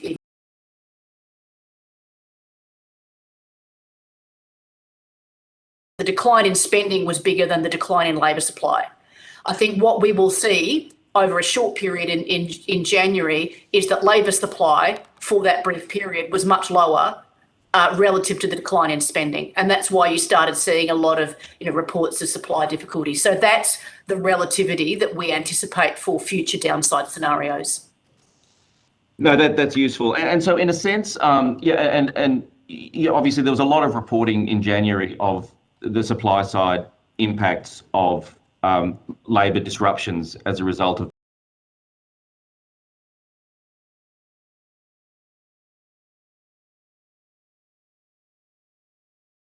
what's the interaction between your scenarios on the health front and inflation scenarios in a sense, given that that supply side it seems to be what's driving inflation at the moment?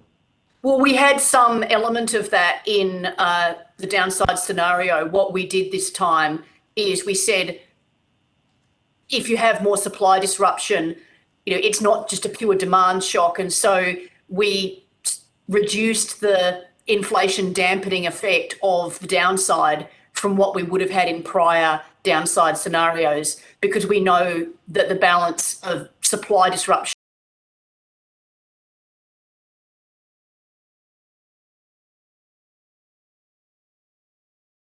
absolutely front of mind. I think it's an important point that if we do have further outbreaks, the effect is going to be mainly on the supply side of the economy, not on demand side. And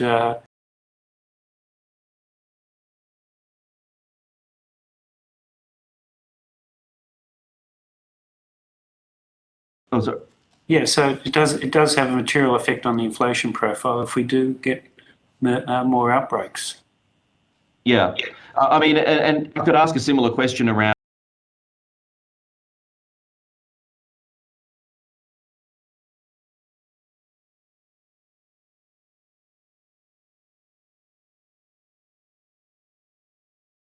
the adverse health scenarios would reinforce adverse inflation scenarios in a sense. They're kind of going to be operating in the same direction, given where we're at. Yeah, just to clarify, we have one upside and one downside, and they're a consistent whole. So we don't have an upside and downside inflation profile that's separate from the upside and downside output and unemployment scenarios. So they're all one story. Yeah, okay. But we're allowing for the fact that from here on, we expect that further health shocks are more inflationary than the 2021 was. Yeah, no, that's useful. And without wanting to get too specific, but based upon what you read from epidemiologists, it seems as though a mid-year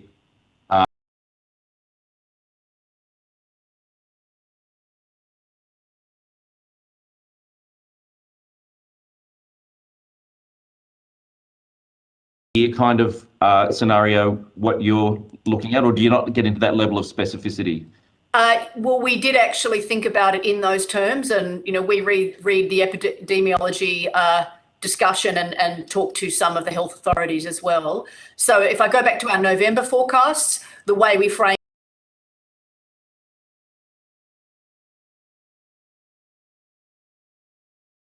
forecast, we've just had an Omicron wave, and so we were a little bit agnostic about whether it's just Omicron keeps coming back, because we don't know that yet, or whether it is sort of a winter wave, flu wave, but it's sort of second quarter to third quarter of this year is where we placed that shock. Yeah. I think the other observation I'd make here is that over time, Australians got better at dealing with this, haven't we? This is one of the Everyone reasons has. the economy's is doing better. There's kind of more underlying resilience, adaptability. People kind of adjust, and that lesson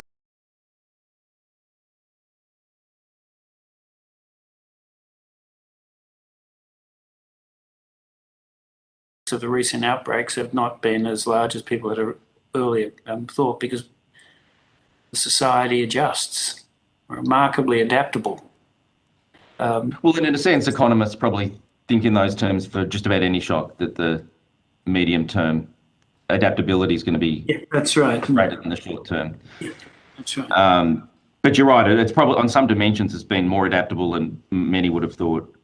So I've got a couple of questions around the labour market, and you've already had interactions with quite a few committee members on your expectations of average wage growth over the short to medium term. And as you note, Governor, and have on previous occasions, there's a lot of inertia built into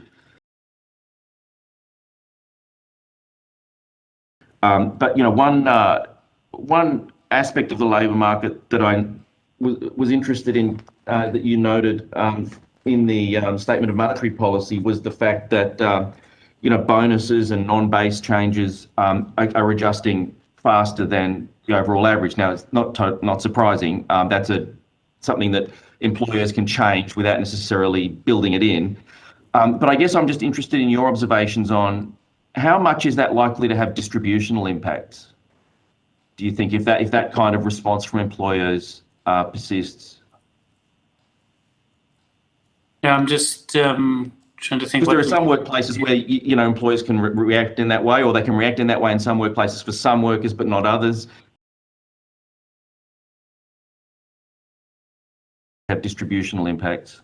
Well, and we're seeing in some parts of professional services at the moment very, very large pay rises. I think in legal firms in Sydney. Yeah. In my assisting committee, Dr. Molina, can you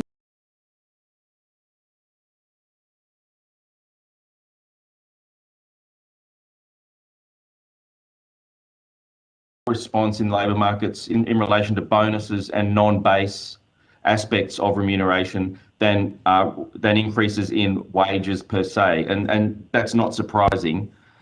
So my question is, if that's how we see labour markets respond to pressures in the short term, I'm just interested in what distributional impacts that might have. I think. Sorry, Dr. Molino, do you mean you think low-income workers don't have access to bonus structures the same way high-income earners do, or skilled workers do? Well, it might be sectoral. It might be within a workplace. I mean, that's what I'm asking. Yeah. Oh, okay. Thank you. Obviously, the distribution of bonuses is not equal across the economy, but the other way that people are getting pay rises is through changing employers. In fact, for many people, that's the main way they get pay increases. And over the past 5 years, there hasn't been very much job mobility. So we've probably in previous hearings talked about that. But right at the moment, there is more job hopping going on. You expect that in a strong labour market, and that applies right across the distribution. People in low-wage jobs are also changing employers, and sometimes at bigger pay rise. So it's not just bonuses. You've got to look at job switching. In some cases, we know that people are really doing the same job, but they're kind of having the classification changed. But it's at the moment, the biggest pay increases are occurring in professional services, IT services, project management, and some engineering areas associated with infrastructure. So they're the places where wage increases are strongest. Just on the issue of that, the Great Resignation, my sense is it's been commented on very widely in the US, and there was a feeling from some that was potentially going to drive.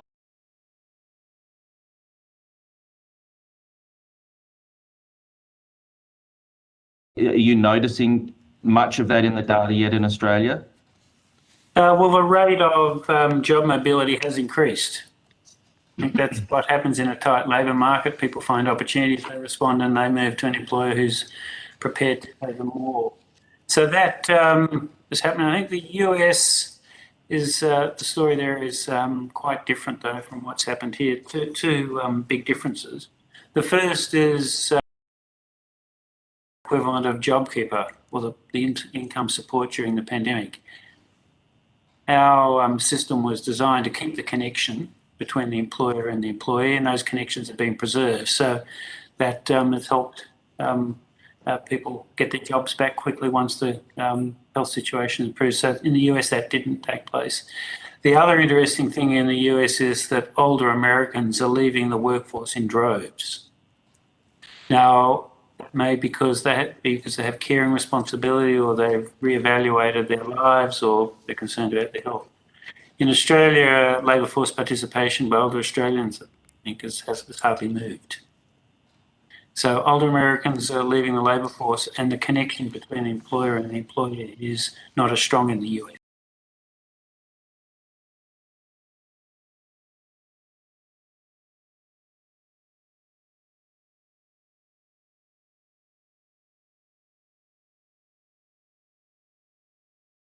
People are changing jobs because they have more opportunities rather than because of their health, or they fundamentally reassess what they want to do with their lives. So that segues into, I had a question around the participation rate, and you've noted a couple of times already today that the Australian participation rate has recovered to pre-COVID levels, or is even higher.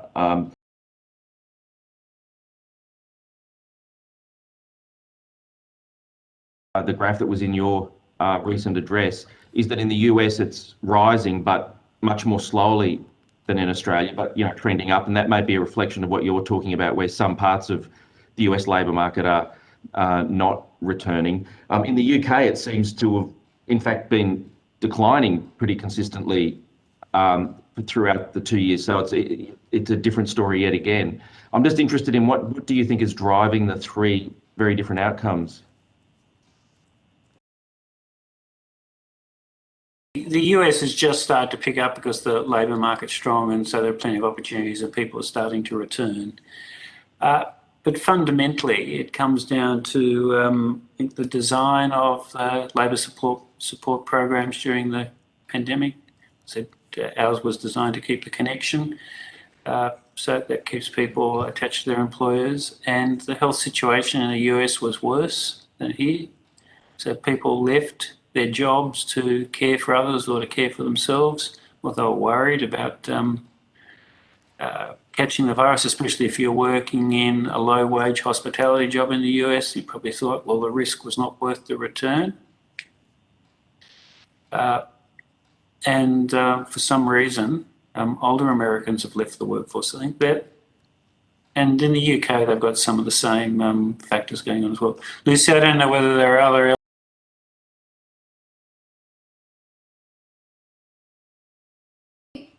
rather than focusing on those three countries, I'd say that there's a group of countries, including Australia, as well as Canada and most Europeans, where participation rates are more or less back to where they were pre-pandemic, by and large.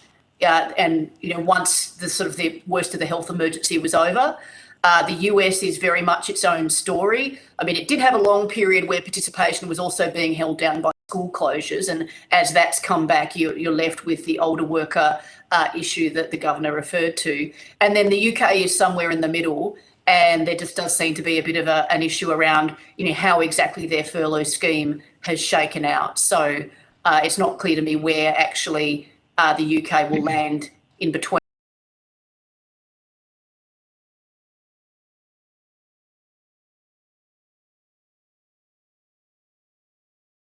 Covered back to where it was, which in Australia's case was pre-pandemic already in a 110-year high, versus what was going on in the US, which is very different.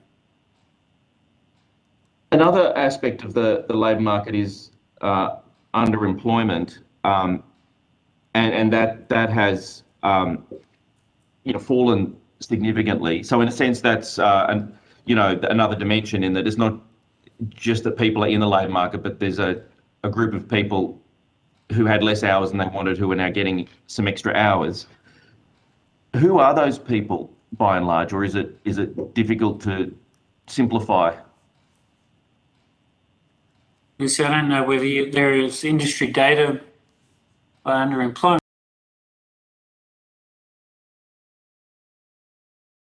Employment's common. So this is hospitality, recreation.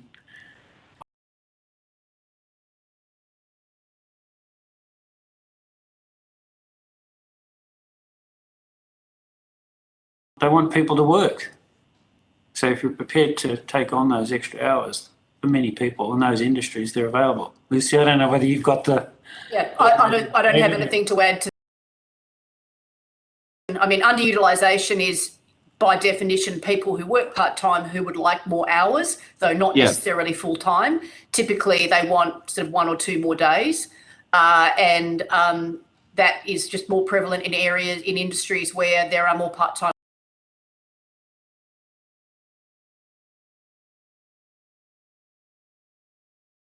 To using sort of an hour's response first before putting on more people. That's something we observed also during the GFC. And again, sorry, Dr. Molino. Dr. Ellis, when you say an hour's response,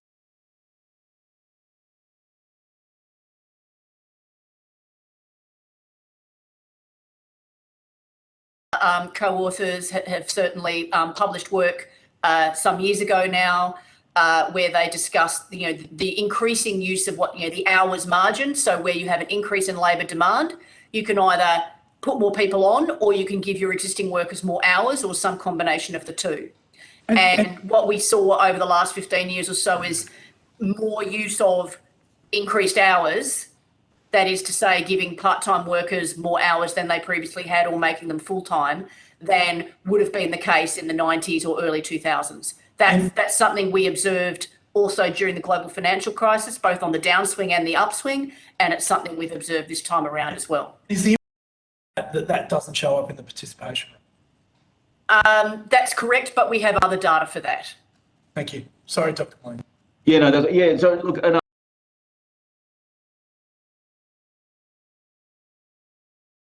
those borders, and again, look, I preface this by saying, you know, I'm not using this to make any particular observation about long-term migration. I totally acknowledge the point you made, Governor, about the fact that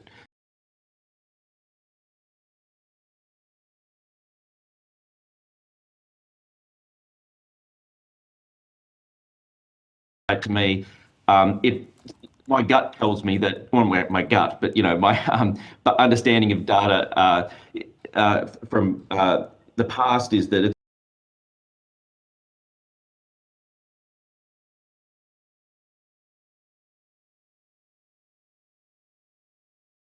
the rapid reduction in underemployment would have been affected in the short run, at least, by closing the borders and the fact that we had, you know, so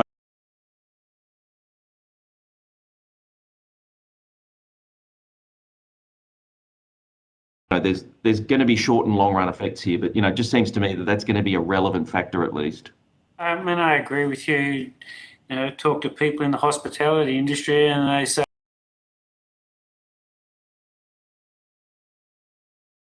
Australians previously, and now when there's strong demand for the services,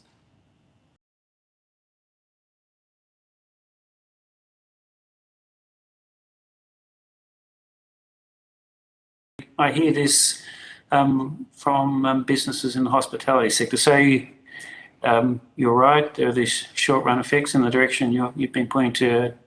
You know, just want to underline the point, the long run is quite different, but the short run, I can't deny the points you're making. Now, the last question before I hand back to the chair, and I'll take, you know, an extra 30 seconds just because he interrupted me in a very insightful way, I might add.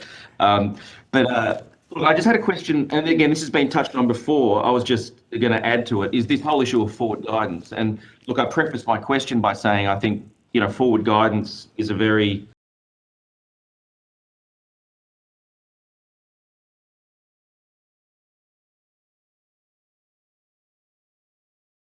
various points. It also strikes me as, in a sense, an inherently tricky one where you're trying to give guidance often at a time of uncertainty where, you know, things can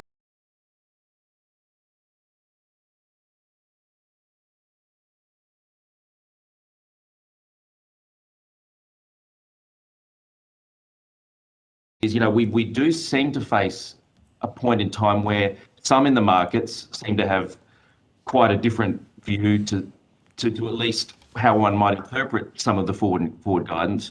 Do you, in a sense, measure the gap, as it were, and how that's evolving over time? It seems to be something you could do, and it'd be an interesting thing to measure, I would have thought. Yeah, well, I agree with you that forward guidance is tricky, and this is one reason why later this year we'll do a full review of our approach to forward guidance, what we've learned from the past couple of years, what other central banks are doing, and how we should do this going forward. I would observe that given we publish forecasts, someone is going to draw the implications for the future about the policy rates. So we can draw those for people, or we can let them do that themselves. So that's what we have to discuss. At the moment, in terms of the measurement question, there is a bigger deviation between what we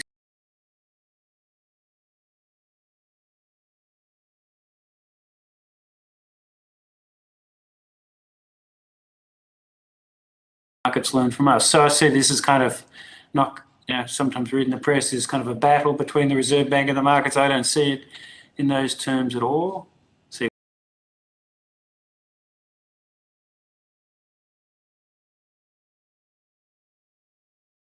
We're both learning from one another, and we'll see what the evidence brings over time.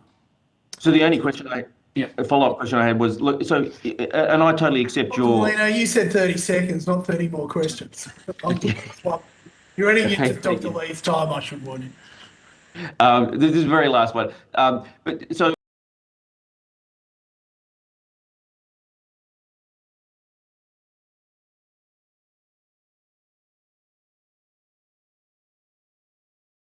Bigger gap, inherently slightly problematic in terms of what you're trying to achieve by forward guidance?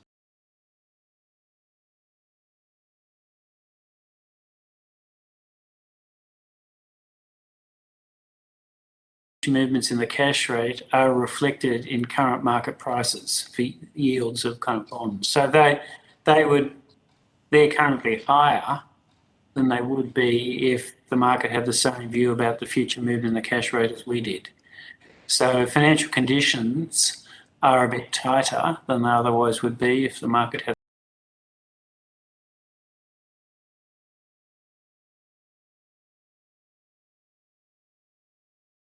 would be if everyone had the same view that we did. Thanks, Governor, and thanks, Chair. Thank you, Dr. Molino. Governor, you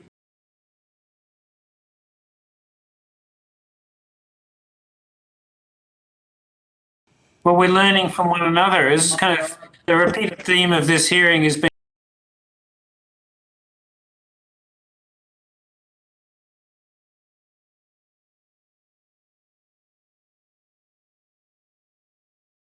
each other rather than realising that you are in this, actual warm embrace. So, well, I wouldn't go that far, but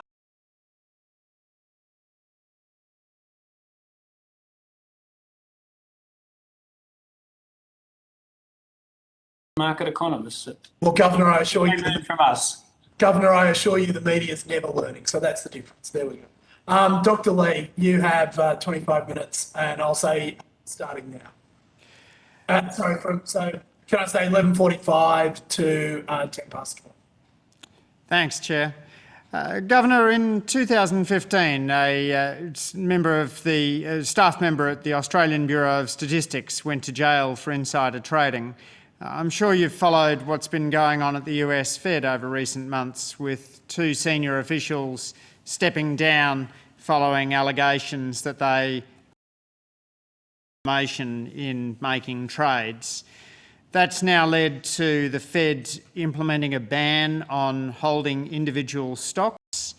And yet, when I look at the Reserve Bank of Australia, you seem a little behind the curve on this issue. The only disclosures that are published are for you and Dr. DeBell. You yourself own an individual stock.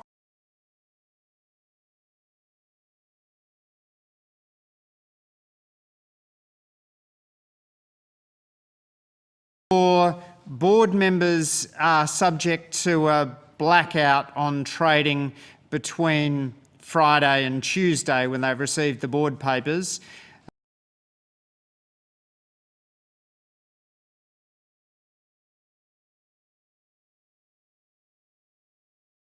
Have you considered a major overhaul of holding requirements and disclosure in the wake of what's happened in the Fed, including but not limited to a ban on holding individual stocks, more widespread declarations of stock holdings by senior staff and board members, and potentially a requirement to clear trades in any individual stocks with the board, the sorts of measures that have been put in place by the Fed?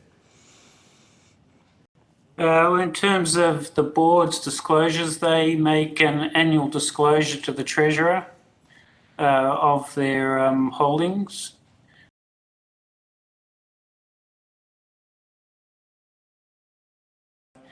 Me a copy with those, and there are these provisions regarding the blackout period.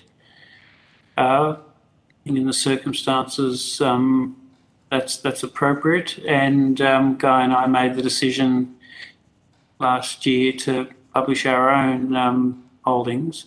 We haven't required to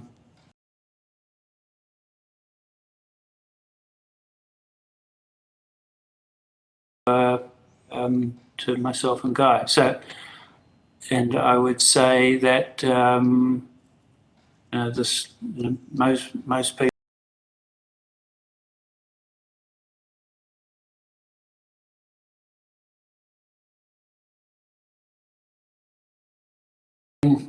the privatisation occurred, and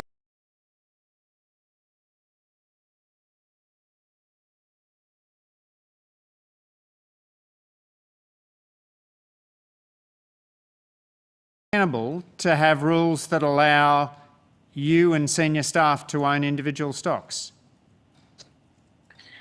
I think certainly you can't trade in individual stocks. And my understanding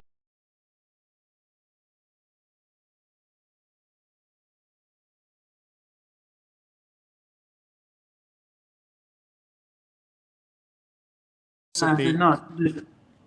Certainly isn't the blackout period, Guy. Have you got the kind of the But there's no trade.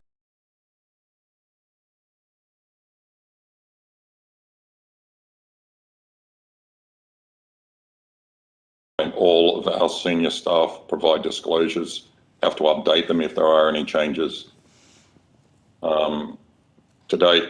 So that, that is what we do in terms of the equivalence to the Fed. To your point, Dr. Lee, it's the governor and myself are the equivalent members to those who disclose it at the Fed, as well as the other board members, which, as the governor said, provide those disclosures to the treasurer annually, or if there are any material changes in the meantime. But there's no transparency. The public doesn't know which individual stocks are owned by board members. Again, I have to ask you, how is it tenable to have senior RBA staff owning individual stocks?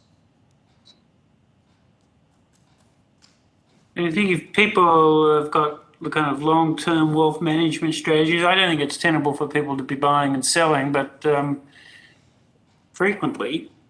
But if you're holding stocks as part of a kind of a wealth accumulation strategy over your lifetime, I think that's reasonable, but it's not reasonable for people to be. I'm not quite.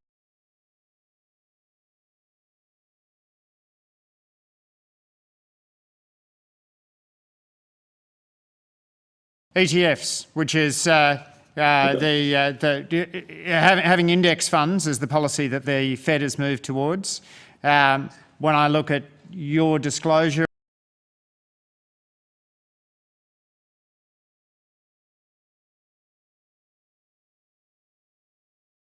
I'd happily hold a fund, but anyway. I think the other kind of, we take these kind of issues very seriously, and that's why Guy and I decided to disclose that. I would observe that most of the disclosures that I've seen, people have a mortgage, and their main kind of form of saving is through their offset account or their redraw facility. And people also effectively own individual stocks through their superannuation.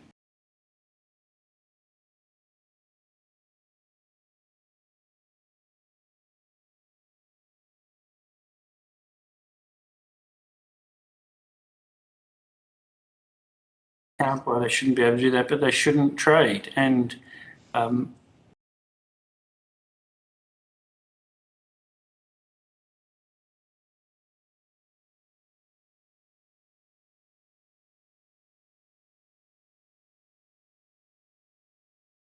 not satisfied with a policy which allows senior staff to hold individual stocks. I'm making no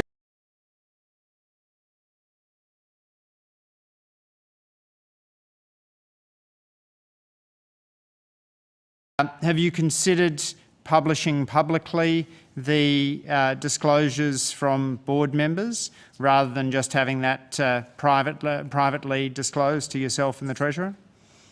I think that's really a matter for the government. They appoint the board members. He's asked them to make a disclosure to him annually, and they do, and they're very diligent about the any financial transactions, including through the blackout period. Have you Recently, where kind of even board members have been kind of very concerned about the settlement of a property transaction during the blackout period. So there's a very high degree of observance. But just to be clear, your current policy would allow senior staff to buy individual stocks and financial firms outside the blackout period, wouldn't it? I think, Michelle, in your area, there are specific rules that apply out there. And I think in Lucy's area, kind of firm, you're not allowed to buy.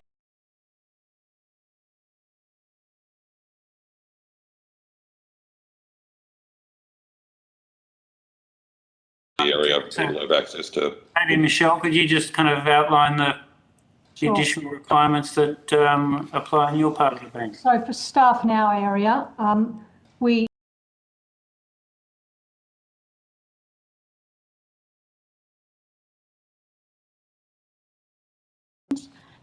you happen to have them when you come into the area, you are not allowed, you have to disclose them and you're not allowed to do anything with them. You've just basically got to hold on to them. And those people who don't have, basically, that's for the financial institutions area.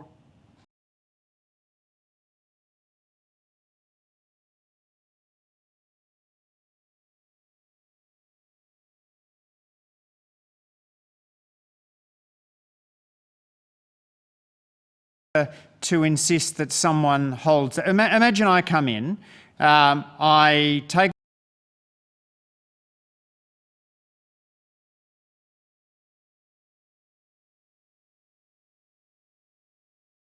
up that investment.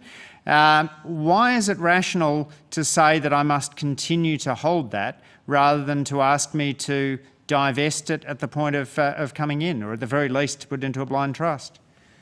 Doesn't that have the same impact, Dr. Lee? I mean, you're not trading on any information either way, right? I'm not trading, but I've got a strong financial benefit. I've got a strong personal stake in the outcome of a particular financial institution. We don't supervise the institutions. What we're guarding against is people having confidential information that they can use in a trade. Yourself of everything. We're saying you cannot do anything with it, and you cannot use information you might come across to help you do anything with it. You're stuck with it.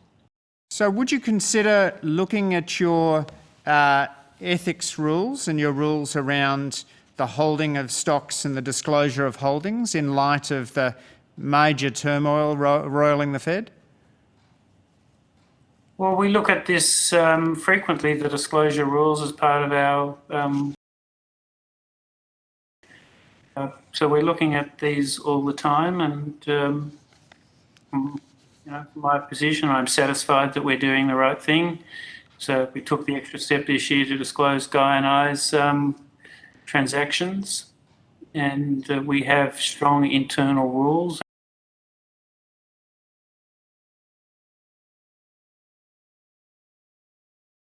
Staff to make public disclosures. I personally find that a step too far. It's not required in the Fed, I understand. It's really the decision makers who do it, and we have strong rules to prevent.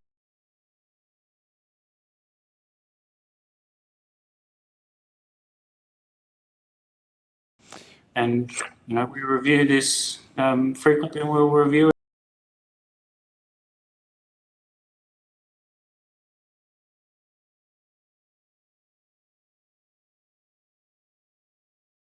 Number of board members who hold individual stocks and the number of individual stocks that they hold?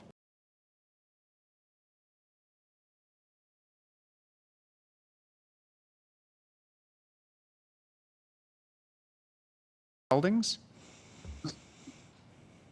My initial reaction is that's a step too far.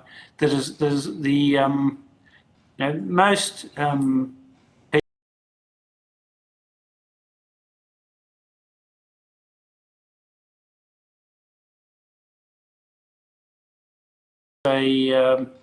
they disclose those to the Treasurer, which is the appropriate mechanism here. So you're not even comfortable telling me how many board members hold individual stocks. It's hard for me to have confidence in the processes you've got in place without even that bare level of information. The information is provided to the Treasurer, Dr. Lee. You can, I would have thought, take that up with him, as he is the recipient of the information rather than us. Yes, I don't think it's appropriate for me to be disclosing even on a confidential basis to members of Parliament this. If the Treasurer wants to disclose that, he can. You've got to also focus on the fact that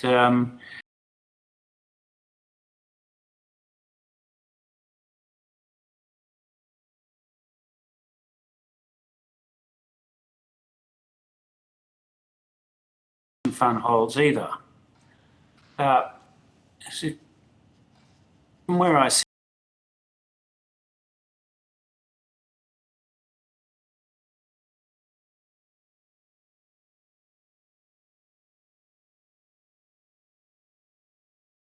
and any transactions. So, when we go, I want to take you to the issue of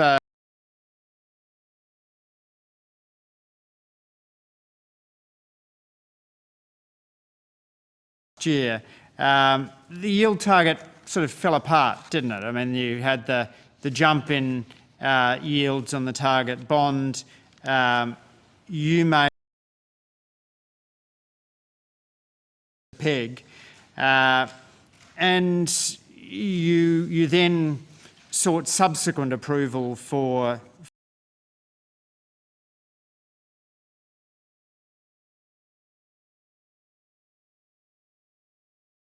the decision as to whether to abandon yield curve control. I mean, you've held emergency meetings before. You held one on the 18th of March 2020. Wouldn't it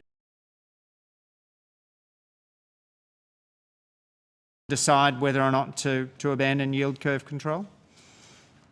well, the sequence of events was that the CPI came out on the Wednesday before the board meeting on the following Tuesday.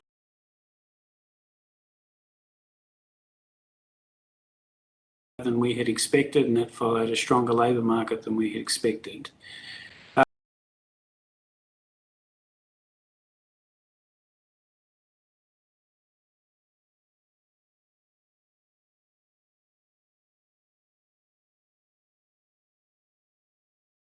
A board meeting. I did think about that on the Friday, but the board was meeting just 2 days later on the Tuesday morning. So we thought by the time that we went through the process of setting up the board meeting, establishing the various considerations we wanted to be fully balanced, we could wait until the Tuesday. In any case, if the board at that meeting on Tuesday had decided they wanted to defend the target, we would have gone in and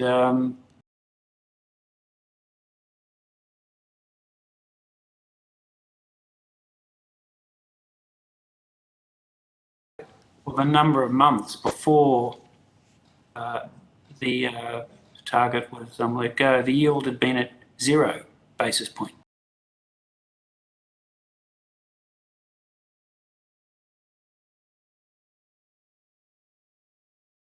The selling of bonds to get the yield back up to the target. So we had some discretion, and we used those 2 days to work out what the outlook for inflation was going to be, and it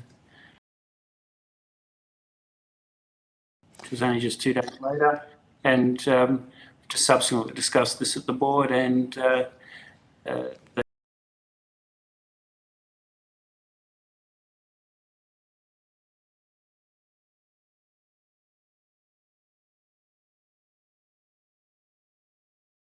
on Tuesday rolled around, it was a fait accompli.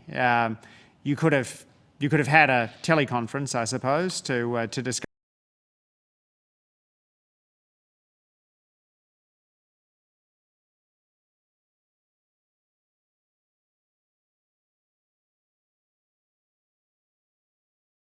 it more difficult to employ yield curve control in the future?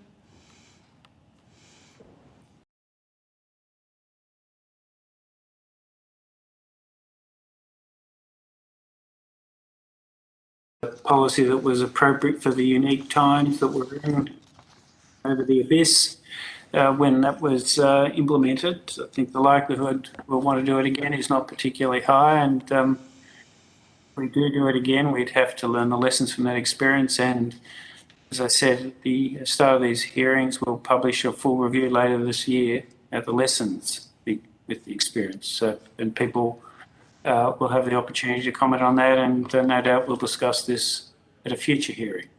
Is that an I just think of it's, you know, while we didn't do the transactions on the Friday, so the Thursday and the Monday to defend the target, it was entirely possible, and this is something that we did canvass at the board meeting, that we could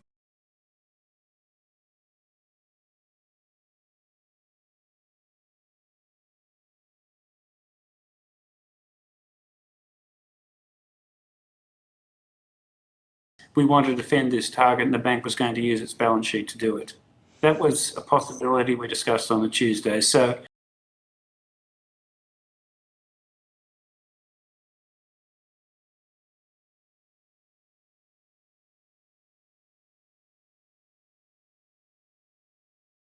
do you want to keep defending this, or do we step away? It wasn't a fait accompli. I think it was hard.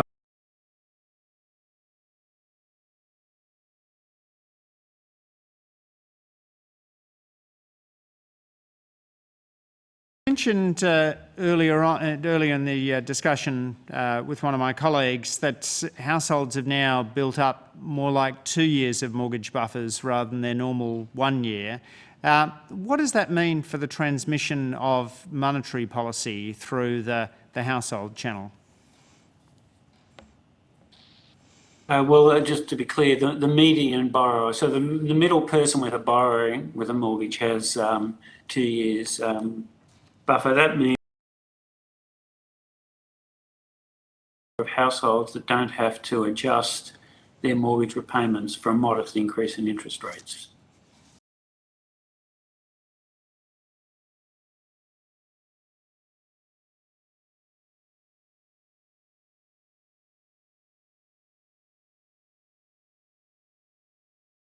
Look at these buffers a lot because it'll influence how households react to higher interest rates.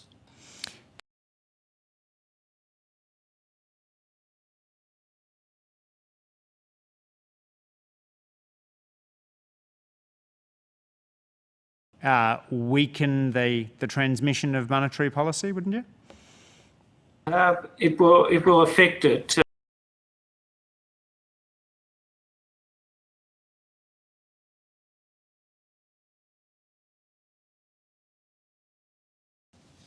So the stock of debt that the higher interest rates will apply to has increased. So in and of itself, that will make a tightening of monetary policy more effective. The mechanism we just talked about would work in the opposite direction. I think the other mechanism will be at work.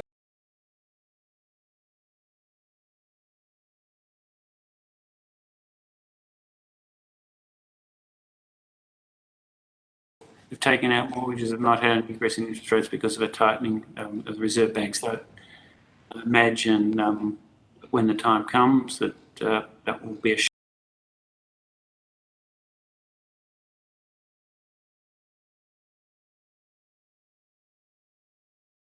could make first tightenings more effective. So there are swings and roundabouts here. We haven't drawn a conclusion about how those things balance out, but I think the higher level of debt that the households have relative to income could make the household sector over time more sensitive to rises in interest rates. But we'll see. We've sort of talked around this, but if the economy evolves according to your forecasts, then in which month would you increase interest rates from their current level? You're asking me to do more forward guidance about the specific timing, and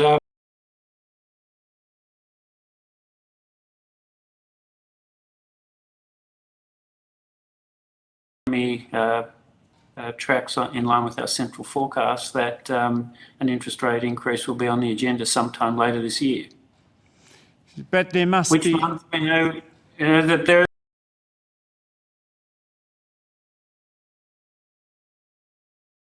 That inflation is sustainably in the 2 to 3% range, and evidence about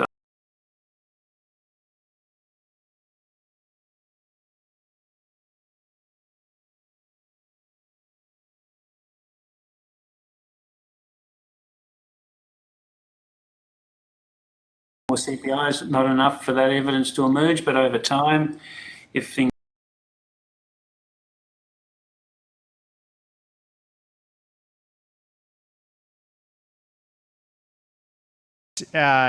given where global demographics are at, the phenomenon of a global savings glut is likely to persist, and therefore that the long-term outlook for rates is still relatively low. Is that your view? Looking well beyond your term as governor?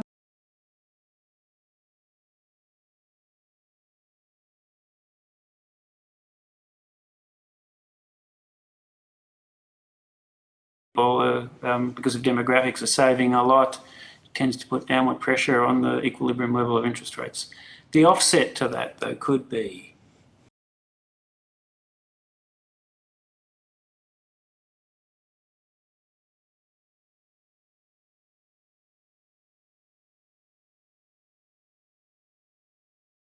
and I see what's going on in the world of science, in material sciences, in energy, in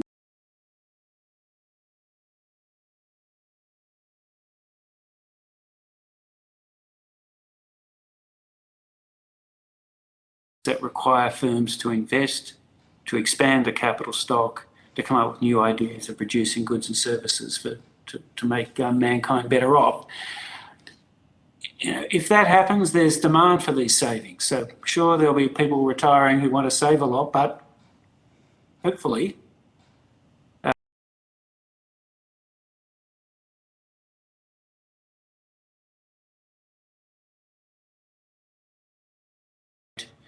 higher real returns for individuals saving. So there are a lot of kind of, you asked a big picture question, and that was a big picture answer.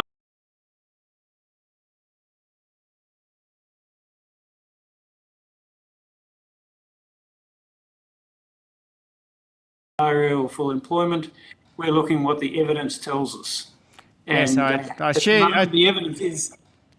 I share your optimism. Like you, I'm an optimist, but I do think of that old Bob Solo line about the computer age showing up everywhere except in the productivity statistics. I mean, that was 1987, but it's still, right.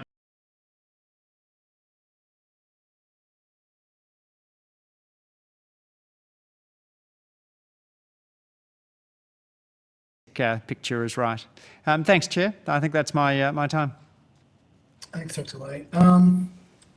Governor Lowe, in a question high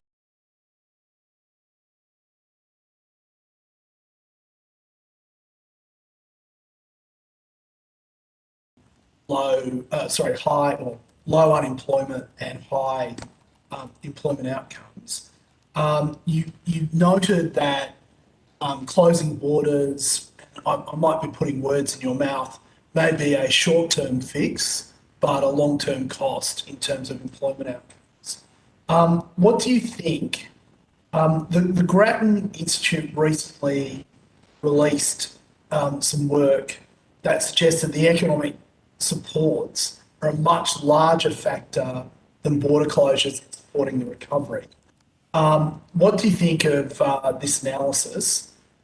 Have you done your own analysis around this, in particular around the impact of monetary versus fiscal policy action? I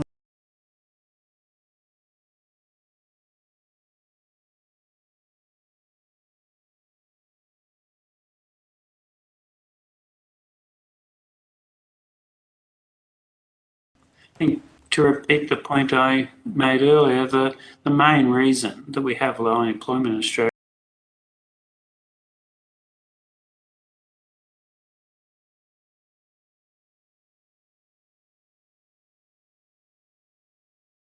regulators, and that worked.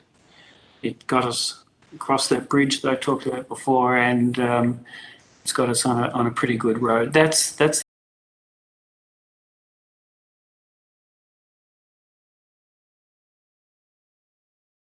tighter than they otherwise would be, but that's not why the national unemployment rate is heading to 4% and vacancies are at record lows. I'd note that in many other countries, unemployment rates are also quite low. Again, fiscal and monetary policy works. Other countries don't have low unemployment because the borders are closed. Got it because of the success of the policy response.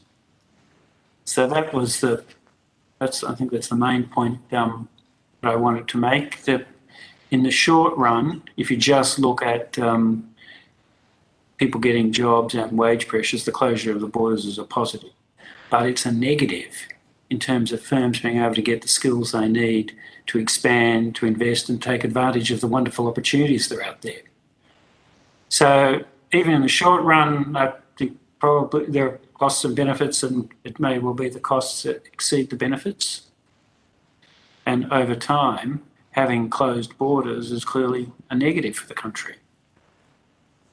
We as a country benefit tremendously from people coming here to want to make their lives better. We benefit tremendously from people coming in with skills that are in short supply here, bringing new ideas, new technology, and new skills. So the free flow of people, ideas, and money is of huge advantage for this country. So we've got through a couple of years where that's been interrupted, but let's hope we can get back to that free flow of people, ideas, skills. You say over time. Yep. What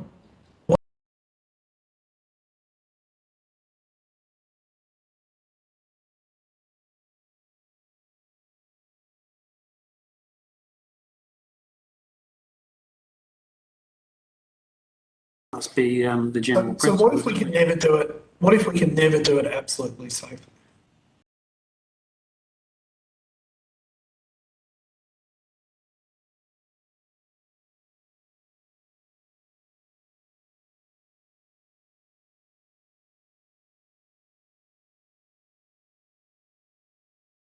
People and ideas come in, and I can't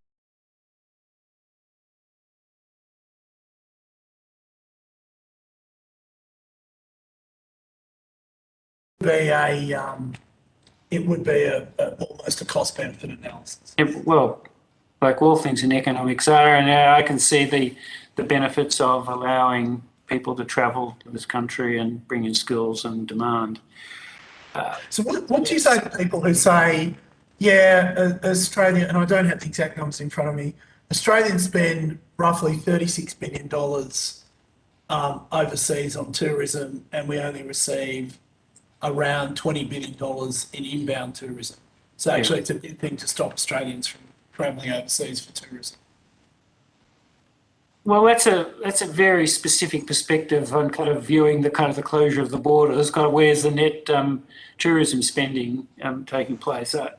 I can understand people kind of look at that, but I think there's a much bigger picture here, and that is our country benefits tremendously from Australians being able to go overseas, and overseas residents being able to come to Australia, bringing their money, their spending, their ideas, and their skills. So to just look at it from a tourism perspective, I can understand it, but I feel like that's quite a narrow perspective. And the broad perspective is we benefit tremendously from open borders and people being able to as well. So I hope that the borders can open as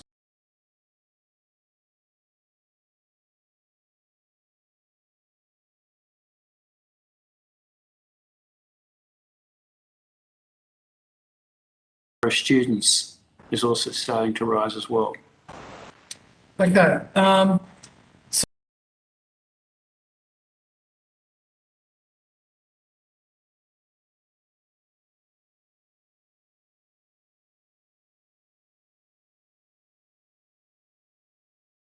Five basis point increase in interest rates on the price of housing and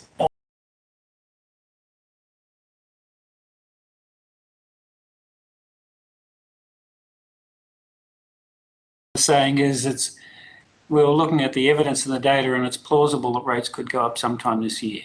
So that's sooner than we. But that was sooner than you Yeah. indicated you'd be doing at a previous hearing. Yeah, that's right. So it's plausible they go up later this year. It depends upon the evidence and the data. The effect of an increase in interest rates, we have long-standing research to calculate what effect that would have.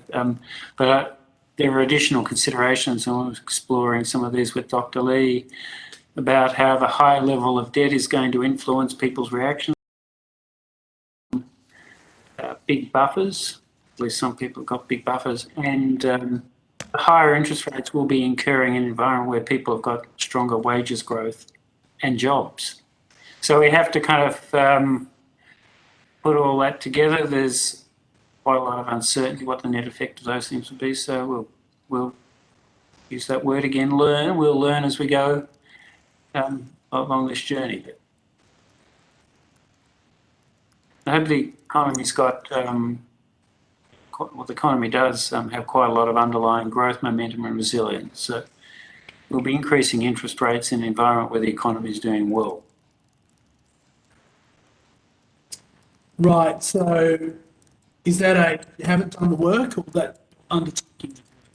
Sorry, you're breaking up there. Yeah, Dr. Lee, I'm so sorry because the microphones are so sensitive when you're typing. It's picking up the sound. I do apologise. And I know you can't mute. Dr. Delow. So I take it from your answer that you are undertaking that work now, but it's not complete. Well, we've got the research we've done from the past, the effect of interest rates on growth, unemployment, and inflation. So we have that work. We're certainly thinking through the implications, including the effects of the higher debt and the bigger buffers that people have.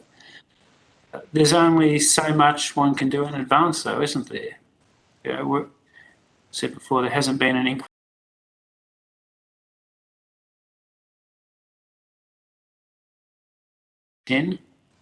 We're trying to understand the implications of those differences, and we'll learn more as we go through this process.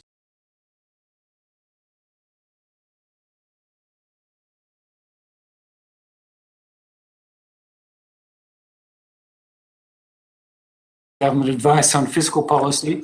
I do think kind of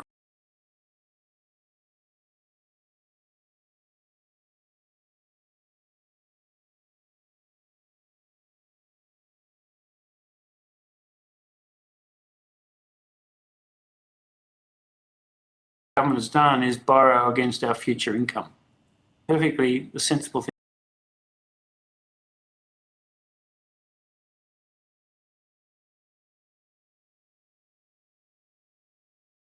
Having borrowed against future income, we face two, again, very big picture choices. The first is to run tighter fiscal policy, either less government spending or increased taxes to help pay down that debt. So that's one conceptually option. The other option is to make sure future income grows quickly. I think the best way to deal with the higher levels of government debt is to have GDP grow quickly so the debt to income ratio comes down. And this is back to the productivity agenda. Having borrowed against future income, better make sure that future income is strong. So the whole question about fiscal policy is, I think, tied up with the productivity agenda. We'll have difficulties if you borrow against future income and future income is weak. It's a much better strategy if future income is strong. This is where the productivity agenda that the government has and other people have commented on is really important, and even more important than it was before. But having borrowed against the future income, it's even more important future income strong. All right. Do you think that central banks should take responsibility for the surge in global inflation? Inflation is the central bank responsibility. So, yes. But more specifically, the deliberately loose monetary policies that they've run for quite a period of time now, when a lot of people were warning including yourself in 2019, against doing that has now resulted in breakout inflation in a number of regions globally. Do you think that responsibility sits with central banks, or does it sit with supply chain disruptions? Well, we are where we are because of the the pandemic and the response to the pandemic. We're not yet through this, are we? I mean, the financial markets are predicting that interest rates in the US will only need to go to 2.25%, and that the inflation rate in a year's time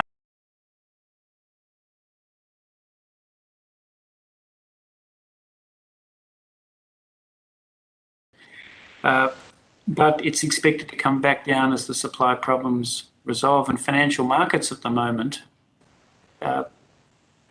buy into that story.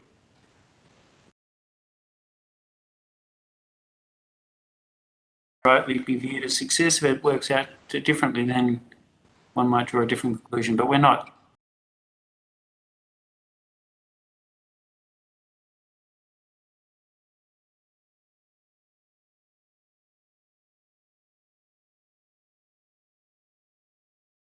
You know, that may, The World Health Organization is saying that we're now through it, but Omicron.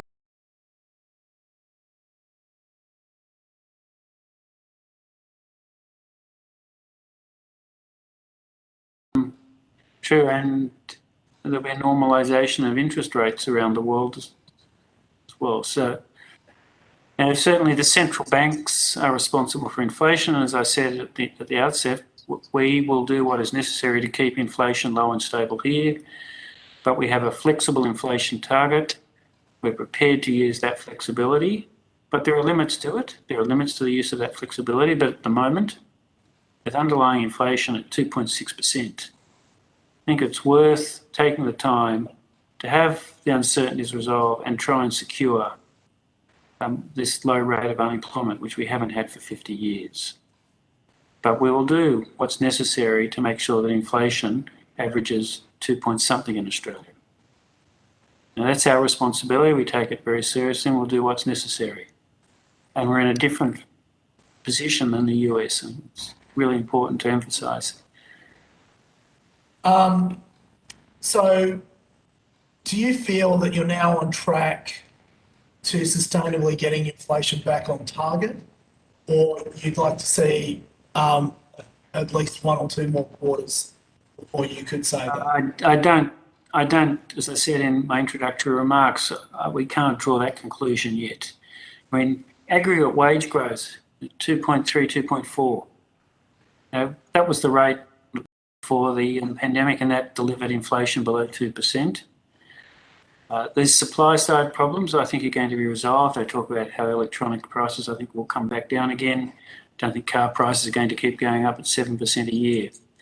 So I want to see, or the board wants to see how those issues resolve.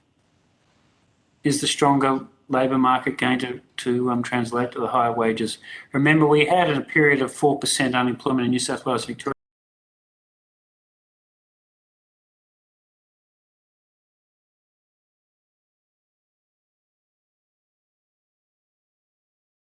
I think these uncertainties are not going to be resolved quickly. So we're prepared to take the time, particularly given our inflation history and the prospect.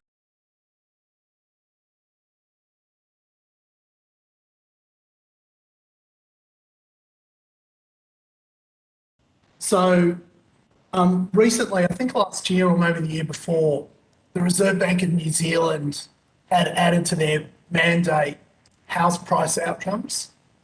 And that has resulted in, well, what's the impact of that been? Well, they have to pay attention to housing prices in their decisions. That's just of the many responses the New Zealand government has made to the housing price issue. They have eased up planning restrictions in Auckland in particular. You might know that they've also made fundamental changes to the taxation of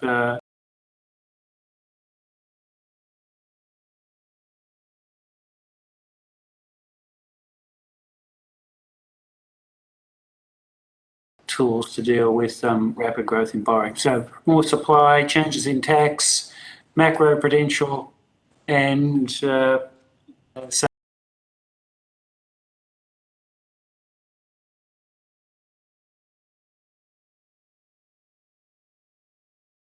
but I think the changing the RBNZ's mandate isn't as significant as those other things I was talking about. Okay, so I just wanted to ask you two more questions. One is, we've seen recently rents in Sydney have accelerated by 5.3% in the last 3 months and 3% in the last month. The situation is similar, albeit more muted, in Melbourne. Given rents make up a massive part of the CPI basket, how concerned are you that a surprise upside in rents will blow away inflationary expectations? Well, it's a possibility that stronger growth in rents will lead to higher inflation. I think the leading edge in rents in Sydney and Melbourne is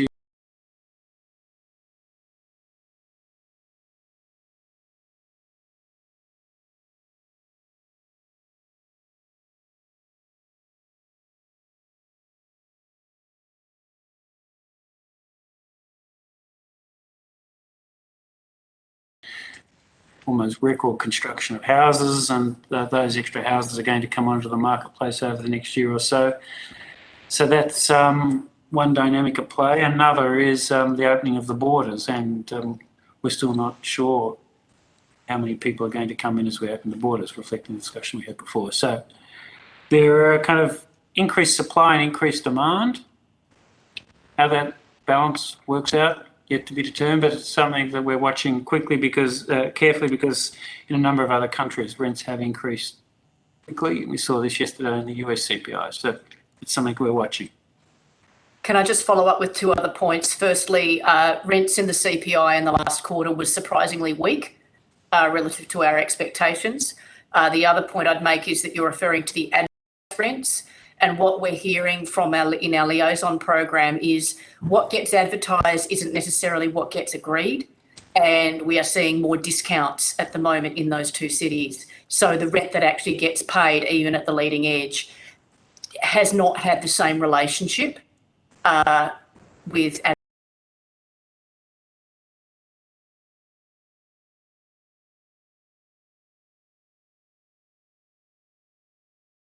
seeing rents increase as quickly as expectations. Is that in Sydney and Melbourne, or is that across Australia? In other words, could we have a specific challenge in Sydney and Melbourne across the rest of the region? Actually, at the moment, it's the other way round. So Okay. national CPI rents in the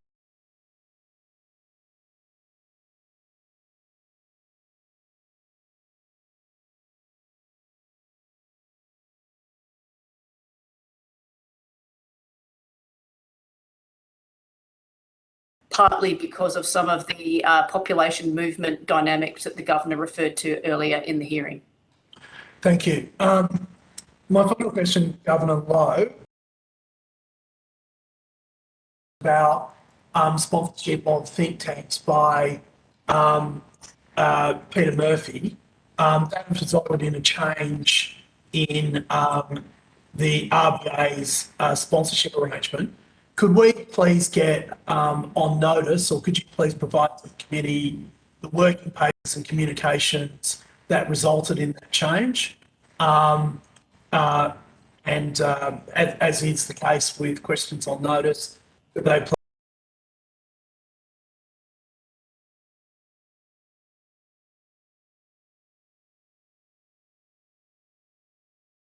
Chair asked about disclosures, etc., emanating out of the Federal Reserve. I would hate the Reserve Bank to make a policy change on the basis of a question from one member of this committee, and that if that was your intention, I think some points made by Deputy Governor Dobell, which would be that any investment made or any savings undertaken by an officer of the Reserve Bank will result in some form of a more detailed discussion if you were considering making changes to that policy.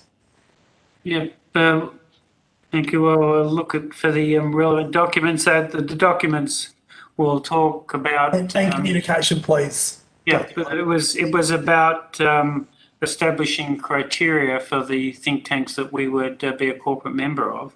And decisions were made out of that working group, as I understand it. And the chair would like to see, being me, so to refer to myself in the third person, it's over. But the chair would like to see the communications and the working papers, please, of that working group that you established to make those decisions. Yep. Thank Okay, you. we'll do it, and it'll talk mainly those documents. Thank you. And I would hate, and I'm using the word hate advisedly, for the Reserve Bank to undertake changes in policy. And I mean, the Deputy Chair has raised some good issues, but I think equally Deputy Governor Dobell made some excellent points back to those, that those decisions just get made without us having a more detailed discussion about them and those issues being thrashed out. Which More than doesn't happy to do that, but just kind of a general point here that the committee asks questions and they often lead us to think about things internally. This is how it's supposed to work. I remember a previous hearing, Dr. Lee asked about secrecy clauses in the pay contracts, and we went and kind of did a review and changed those. So the questioning about which think tanks we're a member of led us to establish some internal criteria, and you'll see that in the documents, and I'm more than happy to share those. It seems to have resulted in a very unusual outcome, I have to say, from my perspective. And yes, I think that a ban on officers of the Reserve Bank in terms of holding ETFs and other things on the basis of a scandal in another country could lead to an equally unusual outcome that we would like to have some input into. I'm not suggesting Dr. Lee's questions were not prescient. I'm just suggesting that decisions seem to get made without other alternative opinions being offered. Just to be clear, Chair, I didn't talk about a ban on ETFs. I talked about a ban on individual stocks, which is what the Fed has done. Dr. Lee, totally understand. We're happy with that. Yep, and we look, as I said, in response to Andrew's question before, we look at this regularly, but I undertake to look at it again. Can't say there'd be any changes, but we will look at it. We take the questions we get at these hearings very seriously, and they often prompt internal discussions within the bank. Have we got this right? Can we do this better? Can we explain this? So that's how it should work. Sure, but one question is not, I mean, I'm now belabouring the point, but one question does not represent the view of the entire committee. Yep. Okay, thank you. Can I have a resolution that the committee authorised publication, including publication on the parliamentary database today of the proof of transcripts of the evidence given before it at the public hearing today? So moved, Chair. Thank you. Is all those in favour? Against? I declare that carried. There being no objection, it is so resolved. I declare this public hearing closed. Thank you, Governor, Deputy Governor,